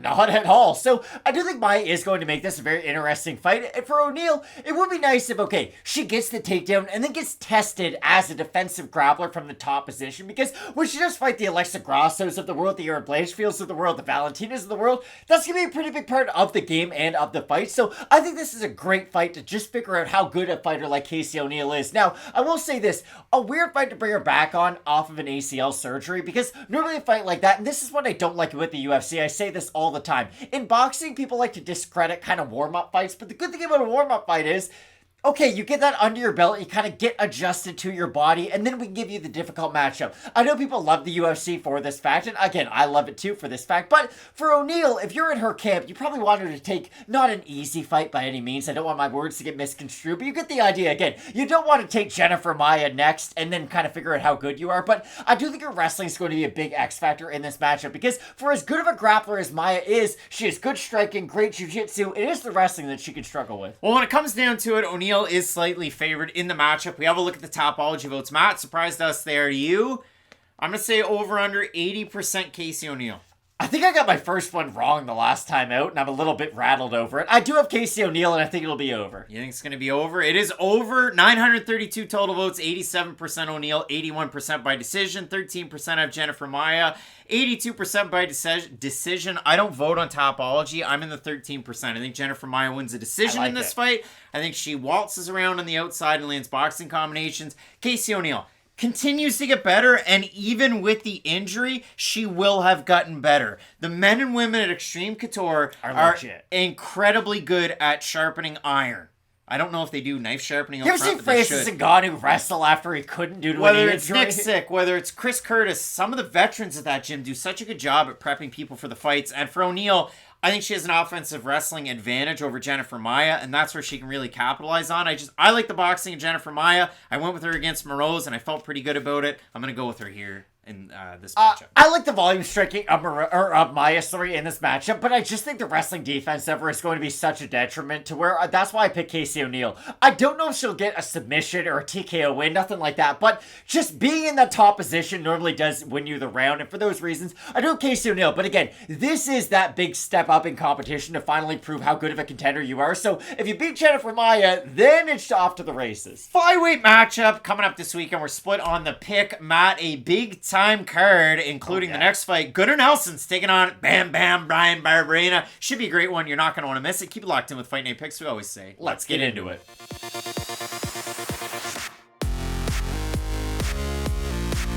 This time last year, Iceland's Gunnar Nelson came off a 2.5-year layoff. He took on Takashi Sato, completely ground him out, as dominant a performance you can get without a finish, and rode off into the night sunset that they have in Iceland. And way down we go. Yeah, Gunnar Nelson, loves the music. But when it does come to Nelson, it's been a really interesting run. You know him for the submissions. You know him for the karate stance. You know him for sometimes getting hit, giving one to take one. And what the hell does Brian Barberena do if it's not giving one to take one? Barberena doesn't know a boring fight. He dropped Vicente Luque, got dropped at the end of that fight. He ends up getting finished. But I went down, I watched a lot of the fights. I looked at how many bonuses do these guys have? Because Barberena, 5 fight of the nights. Lawler, Brown, Witt, Luque, and Laprise, Canada's own. And for Gunnar Nelson, the craziest part about it is incredibly low striking output numbers. It's the strike differential, 1.83 to 3.05. But out of all of that, 7th all-time in UFC history, 60.4% significant strike accuracy. So Nelson picks his shots, plays around on the outside, doesn't tend to get hit a lot, but when he does, it counts. You look at the Leon Edwards shot where Edwards goes like this with his forearm and traps Gunnar Nelson there, and then lands a left and drops him. Oh, the elbow was filled. Yeah, it was kind of a crazy drop. Edwards is on top, hammering away to end the round. But for Nelson, he's been around the block. He was kind of that promised prospect. To me, I look at Gunnar Nelson like a Rory McDonald in my head of... McDonald hit those high highs. He won the Bellator title and whatnot, but Nelson never really has. And I know he's only 34 years old. The clock's been ticking. Ponzinibbio's had late success off of layoffs, and so has Barberena. It was a split decision, though, against Leon Edwards. I think that's fair to say. Like, I know we got rewarded a split decision. Edwards won every round of that fight, out-grappled Gunnar Nelson. Like, he beat Gunnar Nelson in the areas Gunnar's supposed to excel at, and dominated him in the places we thought Leon Edwards were. That's always a weird fight, because people try to fondly remember that fight as, hey, Gunnar Nelson won a split decision against Leon Edwards. No, none of that. Like, Edwards won the fight. Exactly, and he soundly won that fight, too, and looked really good in the performance. But you bring it up, Gunnar Nelson's one of these unique fighters to where there's not really an archetype of a Gunnar Nelson. There's not a lot of guys who are great karate strikers who focus on their boxing in karate, because Gunnar Nelson's Conor McGregor. But he doesn't have the jiu-jitsu of Gunnar Nelson. That's the thing. Like, Gunnar Nelson's a world champion in jiu-jitsu. The problem is, Nelson has not poor synergy between his game. It's just karate and jiu-jitsu are pretty far apart on the MMA scale.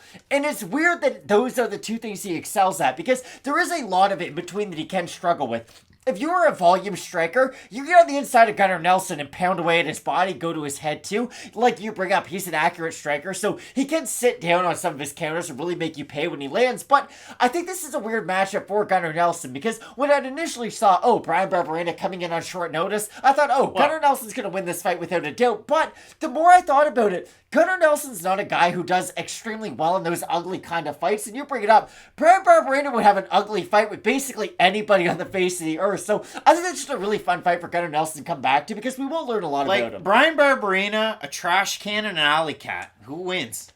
Brian Barberena is tougher than Brian Barberena is probably the most like you watching this video of anybody on the UFC card. So he moved permanently to North Carolina, so he didn't have to travel all the time to train at Jim O with...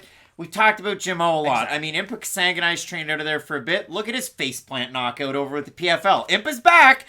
You also have Joe Selecki, John Salter, and the boys. And when you do look at it for a guy like Bam Bam, that complements his skill set. We've never really seen in the UFC struggle with takedown defense the whole time. Fight, yeah. But when it does come to the purpose of a good Barberena fight, a lot of striking, a lot of volume. He had a fight of the night against Jason Witt where he got taken down over and over and over again, but he still made it interesting with his striking. The thing for me for Nelson is, and you bring it up, February 23rd, it was announced by Big Marcel Dorf on Twitter, that out was Daniel Rodriguez. I wish he would fight more often. I wish his injuries would heal up. But out is Daniel Rodriguez, in is Barberena. Nelson's been away for about a year. And I went through Barberena's record, and then I watched some of these fights. Now, Barberena's a southpaw. Daniel Rodriguez, southpaw. Gunnar Nelson's fought southpaws. He fought Takashi Sato, and he won. He fought Leon Edwards, and he lost. He fought Alan Jouban, submitted him. He fought Demian Maia, and he lost tremendously. He fought Rick Story, and he lost. And then he fought, way back when, a guy who's fighting at UFC Kansas City, that old guy. That's Zach Cummins. He beat Zach Cummins by submission. So Gunnar Nelson's faced southpaws. He's 3-3 against them. We'll see how Barberena is able to do it, because, again, you look at some of the losses that Gunnar Nelson has. Santiago Ponzinibbio, Leon Edwards, Gilbert Burns. The synergy and the striking in those fights from the opponents were what was able to get it done. So Nelson comes into the fight a pretty big favorite. I didn't know that before right now. Nelson's a giant favorite. Brian Barberena is a pretty big underdog, and obviously that speaks to Nelson's preponderance to taking the fights to the mat, and he looked amazing his last time out against Takashi Sato. So we have a look at the fan vote. Surprise to us as it is to you. Obviously, Barberena's last fight against RDA didn't go his way. Tough matchup, though, for him. But that's a big step up. I'm going to say over-under 72.5% Nelson here. I think they'll be under. I think they're going to be under. 80% Gunnar Nelson. 867 total votes, 80% Nelson, 69% by submission. For the 20% that have Barberena, 51% by knockout. I don't know if the people out there that are watching this are listening on the plane, in the car, reading a book, sitting on the back deck. I don't know if they're going to be surprised by my surprise, but I'm surprised that Gunnar Nelson's that big of a favorite, and not many people have picked him to win. I was too when I initially looked at the odds and the matchup. But the more you think about it, if Brian Barberena fights the crazy pace that he normally fights at, he will still start to tire near the end of that third round. Again, we saw that in the Luque fight, and I know the Luque fight was very back and forth. Both guys got hurt, but Barberena is one of those guys who just fights at such a high pace that, again, I brought it up before. But he didn't tire in the Matt Brown fight. He didn't tire in the fight against Matt Robbie Brown's Lawler either. It doesn't 45. matter. Well, they it brought the doesn't. fight to him. When you're fighting 40-year-olds, they get tired in the third round, is my point. I just don't think Gunnar Nelson fights at a pace to where he's going to get himself tired. If this was on a full camp for Brian Barberena to where, okay, for 2 straight months I'm getting ready for Gunnar Nelson, I would pick Brian Barberena in this fight. And I thought I was going to be the hipster and pick Barberena, but I worry about him out-fighting his own pace. And the thing is, when you're a high-volume guy who throws a lot of volume, because Barberena has good power, he's not an under-average power puncher by any means, but he does rely on just throwing a lot at his opponents to open up some of those shots. It leaves you open for the counter. And the thing about Gunnar Nelson is, if he is using his movement to the highest of abilities, he's going to evade a lot of those open shots from middle distance and really make you pay when you do close the distance. So ever so slightly, I have Gunnar Nelson, but I couldn't disagree with the odds anymore. Gunnar Nelson training out of Mjolnir in Iceland. We don't necessarily see him at SBG at this current juncture. And the folks at Mjolnir, they'll do a dance number and put it out on YouTube and make me question what the heck they're doing out of that gym. Now, it worked for Nelson his last time out, and I have Nelson in the matchup based on his grappling. But if Barberena goes out there and he does that pop, pop, pop, pop, pop, and then he throws his right hand, switches it up, pop, pop, right hand, left hand, working the body, working the head. Brian Barberena is a very live, and slept-on fighter coming into this matchup. So, Matt, both of us going with the Icelandic man in Gunnar Nelson. I think this is going to be a great fight. Justin Gaethje is going to fight Rafael Fiziev. I can't wait for it. Keep it locked in with Fight Night Picks, we always say. Let's get into it.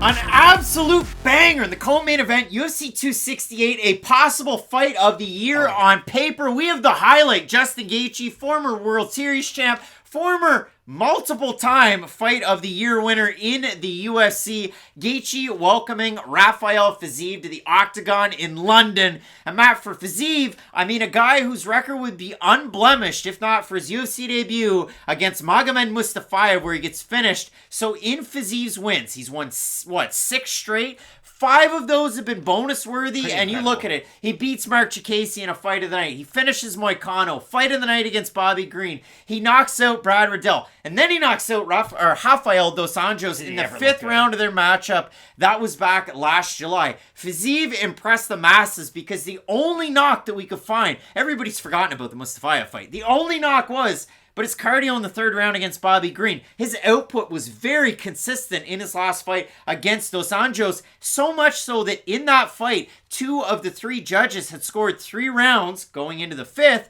for Fiziev. 1 was split.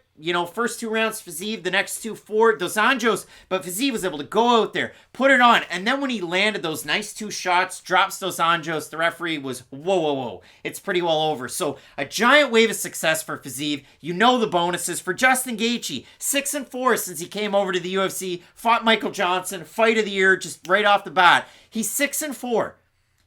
Justin Gaethje has 10 UFC bonuses. It's absolutely wild. So a couple of mega gyms in this fight. You have Onyx Labs, Justin Gaethje, Trevor Whitman, the chief corner. You know him for the kind of late career resurgence switches, or a little bit of that from Kamaru Usman, who went from Killcliff, Sanford, which is where Fiziev has trained in the past. Now Gaethje, he's always been a Colorado guy. Very high-level training partner for Justin Gaethje. For Fiziev, spent a lot of time at Sanford, then Killcliff. He's back where it is. He is the kickboxing coach at Tiger Muay Thai. Settled the differences. He's back there putting on a show, Matt. These 2 guys can strike. I know Gaethje has that. Gaethje has the collegiate pedigree of the wrestling. Can we open it up talking about that, though? We never see it. He has a win over Kevin Kroon by picking him up and slamming him. We don't see it very often. He loves to bang. We disagree with this in a lot of capacities, and that's why I just want to open it up to a conversation. Not saying I'm right, not saying you're right. Justin Gaethje hasn't wrestled in his fights in a very long period of time. I wonder if that sword is still as sharp as it used to be, because I know he has the foundational skill set of being a wrestler, but my problem is, if you're not training your wrestling day in and day out every single day, like, think of even a Khabib Nurmagomedov after he had retired. Remember those crazy videos of Islam Makhachev being like, this guy's crazy, he's still working us in the training room, and Khabib's walking out of the sauna like, alright, you guys ready to go in for some more? Like, I don't know if Justin Gaethje has been training his wrestling to that level. And I think that's a fair criticism for me to bring up. You want to know why? Because he doesn't do it in his fights. Like ever.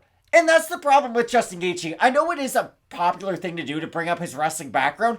If it walks like a duck, though, and talks like a duck, it probably is a duck. And to this degree, I'm at least saying this for this matchup. I'm sorry, people say quacks like a duck. Ducks don't talk unless they're the Affleck No, duck. but walk and talk rhyme at least. So if it walk and talks like a duck, it probably is a duck. My issue is, not that I discount that Gaethje could out-wrestle Fiziev. The problem is, it's been a decade since I've seen Gaethje really go out there convincingly out-wrestle anybody. And the guys who have given Gaethje issue in the UFC are tremendous grapplers, don't get me wrong, the likes of Khabib Nurmagomedov and Charles Oliveira. But think about Eddie Alvarez and Dustin Poirier too. What are they amazing at? Boxing combinations in close. What is Fiziev amazing at? Boxing combinations in close. Now, I know Fiziev isn't able to threaten as much with some of those up-the-middle attacks. Now, I know Eddie Alvarez is able to hurt him with a knee up the middle. Poirier, a lot of uppercuts up the middle, followed by that left hook too. But Fiziev is a guy who, at the long range, can threaten you a lot with his own kicks. Now, to Gaethje's credit, a great leg kicker in his own right. But when they get close, I think that's when this fight's going to be at its most exciting. Gaethje has that devastating uppercut left hook combination of his own. And we know the combinations of Fiziev.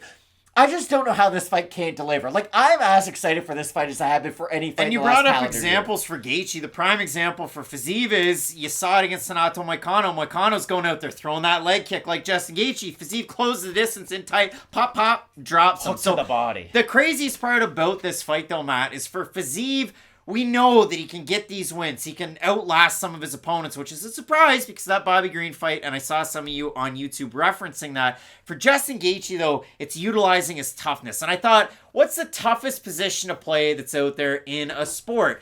And it's got to be a guy for 9 innings that sits behind the plate in a crouch, sometimes without knee savers. He has to go out there, call the whole game, pick balls and strikes, make it difficult, and he's got to have really good cardio. And if he's a good hitter, that's all the more. So, Matt, I have a first example. It's an SGC. It's got the tuxedo, if you can see it there.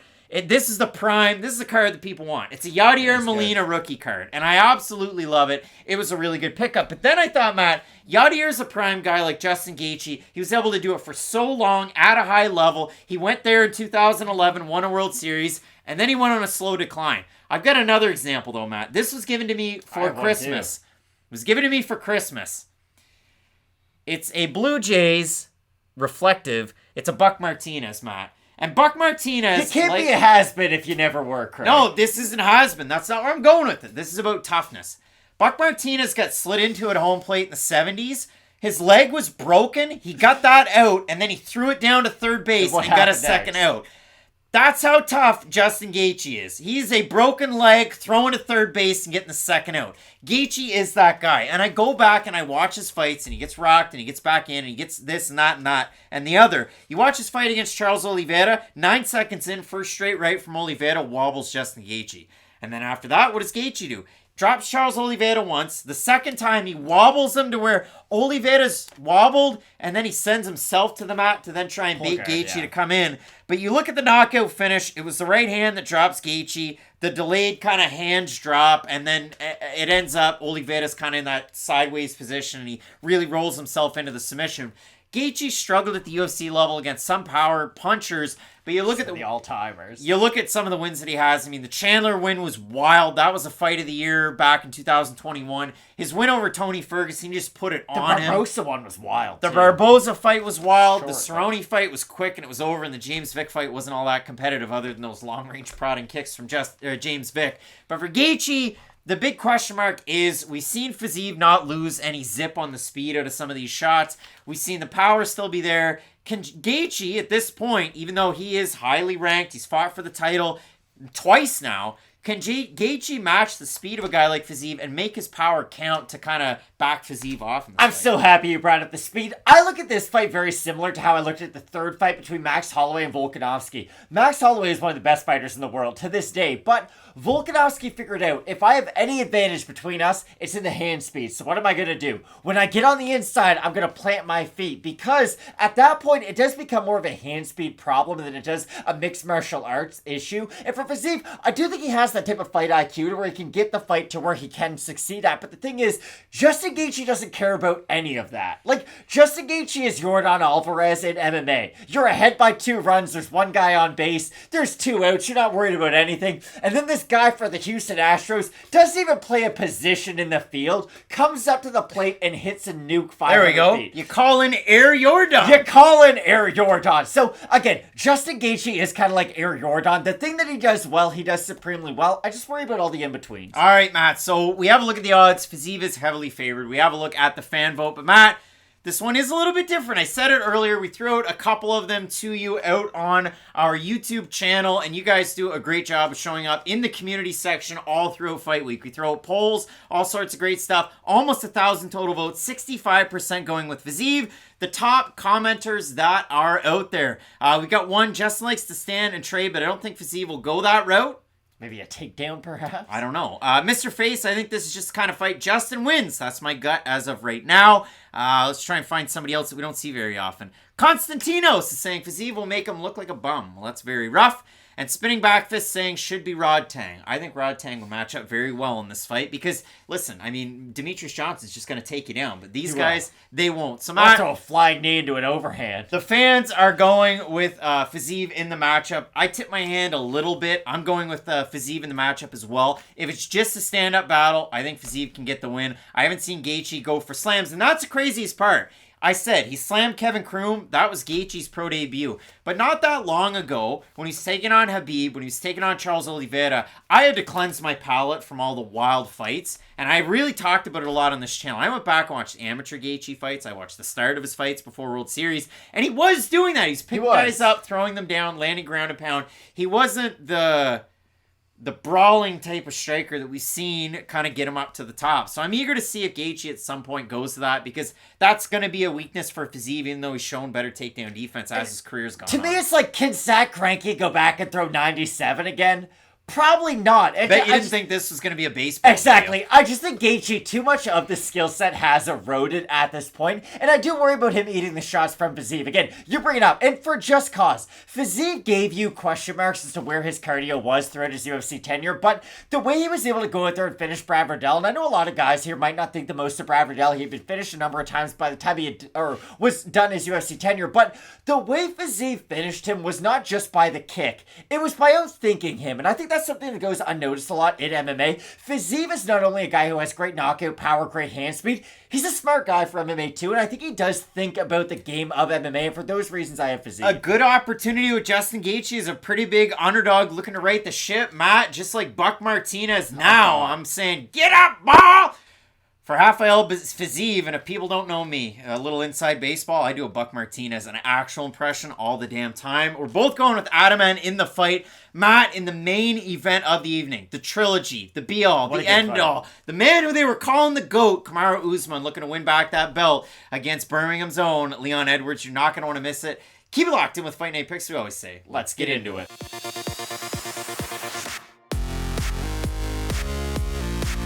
August 20th, Salt Lake City, Matt. The fans got to show the craziest finish to a title fight you've ever seen because the announcers, they were announcing Leon Edwards' obituary. He lands the head kick and his fortunes are changed. Coming up this weekend, the trilogy bout, the main event, UFC 286. It's finally time from London, and Leon Edwards on home soil gets his chance to defend the belt. As always, one half of your host and duo, Craig Allen, Twitter and Instagram at Craig Allen FNP. With me to my left, to your right, respective socials, Matt Allen FNP. Matt, we couldn't be more excited about this welterweight fight because in the first fight, we'll get you up to speed. Kamaru Usman out-wrestles Leon Edwards. That's how it goes. In the second fight, for 4 rounds, Kamaru Usman beats... Can we say this? No, round 1... Edwards beats Usman, gets on top of him, does well with his own wrestling. But yes, throughout the next 3 rounds, Usman slowly starts to dominate. The tide definitely shifted. Usman gets it done. 5th round, he's still getting it done. And then Edwards is able to just change the fortunes. The crazy, video with his family back home where he's got the belt after the fight. I got emotional watching that on Twitter. It was absolutely amazing to see. And now, just these months later, I mean, August was their last fight. They get to match up once again again in England. You have Onyx Labs' own Trevor Whitman trained Kamaru Usman taking on Team Renegade BJJ's Leon Edwards. And we talked about Team Renegade a couple of different times. You have Jake Hadley on this card that's trained out of there in the past. You have some other guys as well. But Fabian, Leon's brother, trains there. I mean, you've also seen Tom Breeze training out of that gym as well. And he's had success outside of the UFC since. So, Matt, for Leon Edwards, wave of success. Everybody's finding all of this, love, adoration, the winning streak. It's just kind of continued for these guys.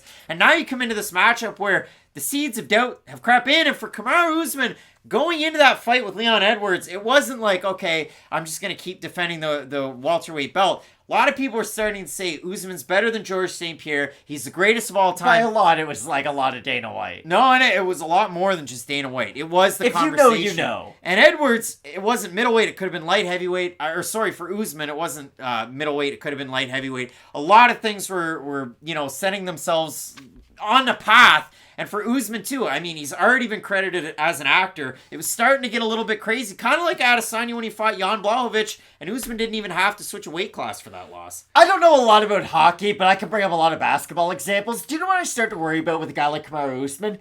At what point of the Brandon Roy injury point is he on? Because for Kamaru, those stories about him not being able to walk upstairs, only being able to go backwards down them, not being able to stand on things like concrete for long periods of time. Yeah, but I have a hard time on concrete.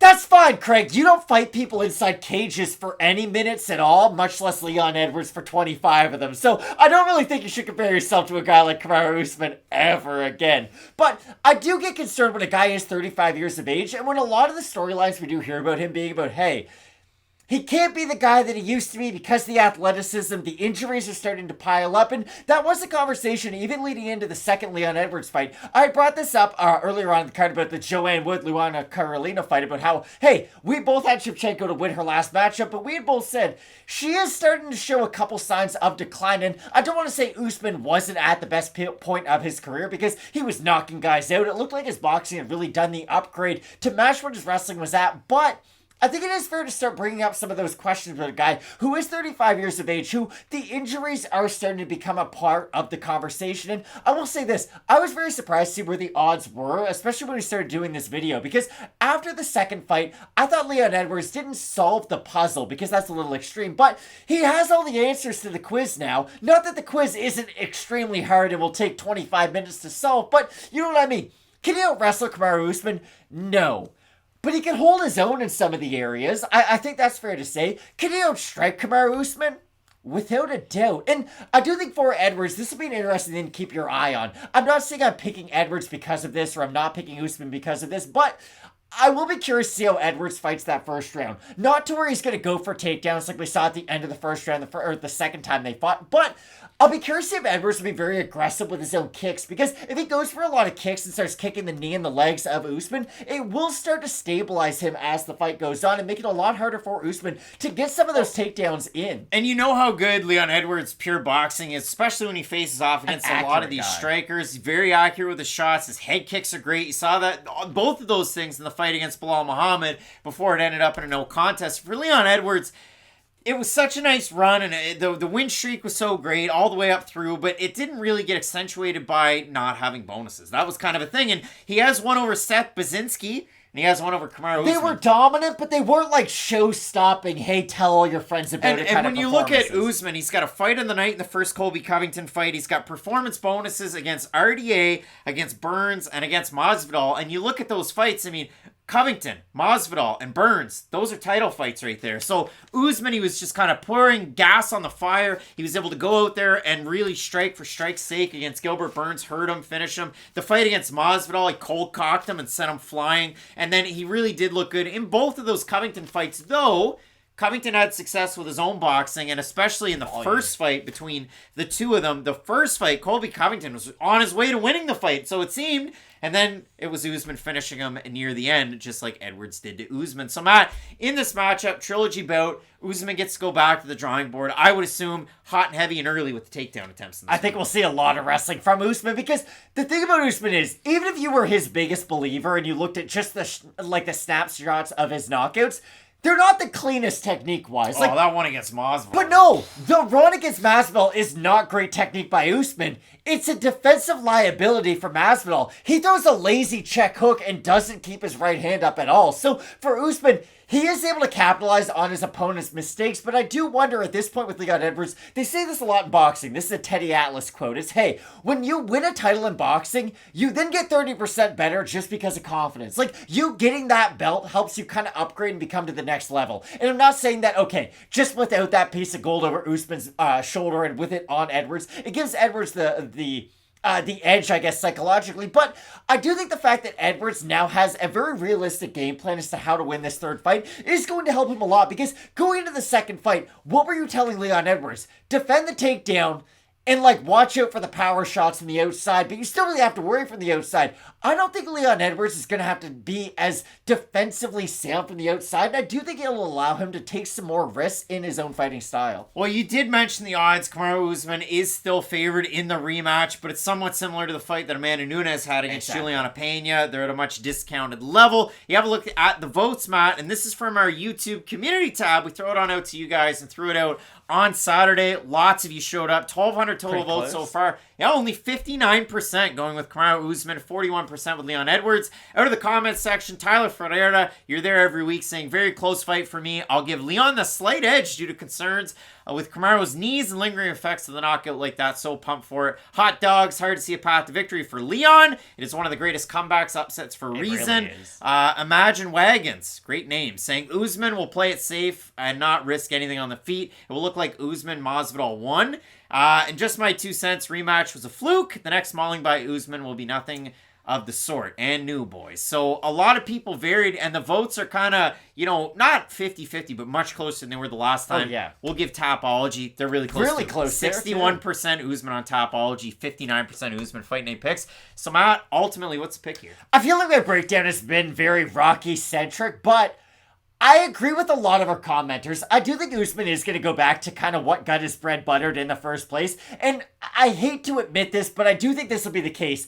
I don't think this is going to be the most aesthetically pleasing fight to watch ever. Especially coming off Gaethje versus Fiziev, which is going to be just power combinations left and right. I really do think Usman, for him to have the best chance to win this fight, is going to have to use the wrestling, use that top control. It would be nice to see Usman use the ground and pound a little bit more, because for as dominant as a wrestler and a grappler as he has been, he's not a guy who's going to go out there a la Fabricio Verdum, get on top of you, elbow you, and go for the submission. I know different kind of grapplers, not the best example by me, but you get the idea with a guy like Usman. It is a lot more top control over the damage or the submission, but I do have Usman at the end of the day. I hope that I did give a good game plan for a guy like Leon Edwards, but I do ever so slightly have Kamaru Usman to get the belt back, but I don't think he's going to defend it 5 or 6 times after this. I think the welterweight division, a lot of guys are starting to catch up to that kind of championship level, so I'll be really interested to see what happens after this fight, but I do ever so slightly have Usman. I tried to do the Verdum smile. It did not land. It was very creepy. So Matt, in this matchup,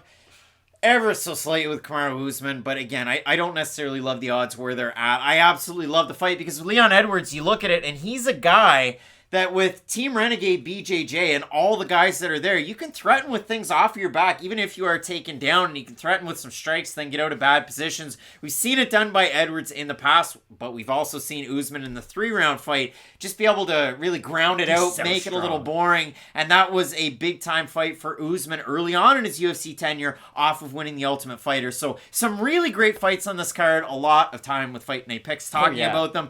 6 total debuts, 15 total fights. You've got 10 ranked fighters that are on the card. If anything changes throughout the week, we'll do our best to update those. Last week, you had a short notice switch up. Carlson Harris got an opponent in Jared Gooden. So if anything like that happens this week, we'll do our best to be out there as quick as we can.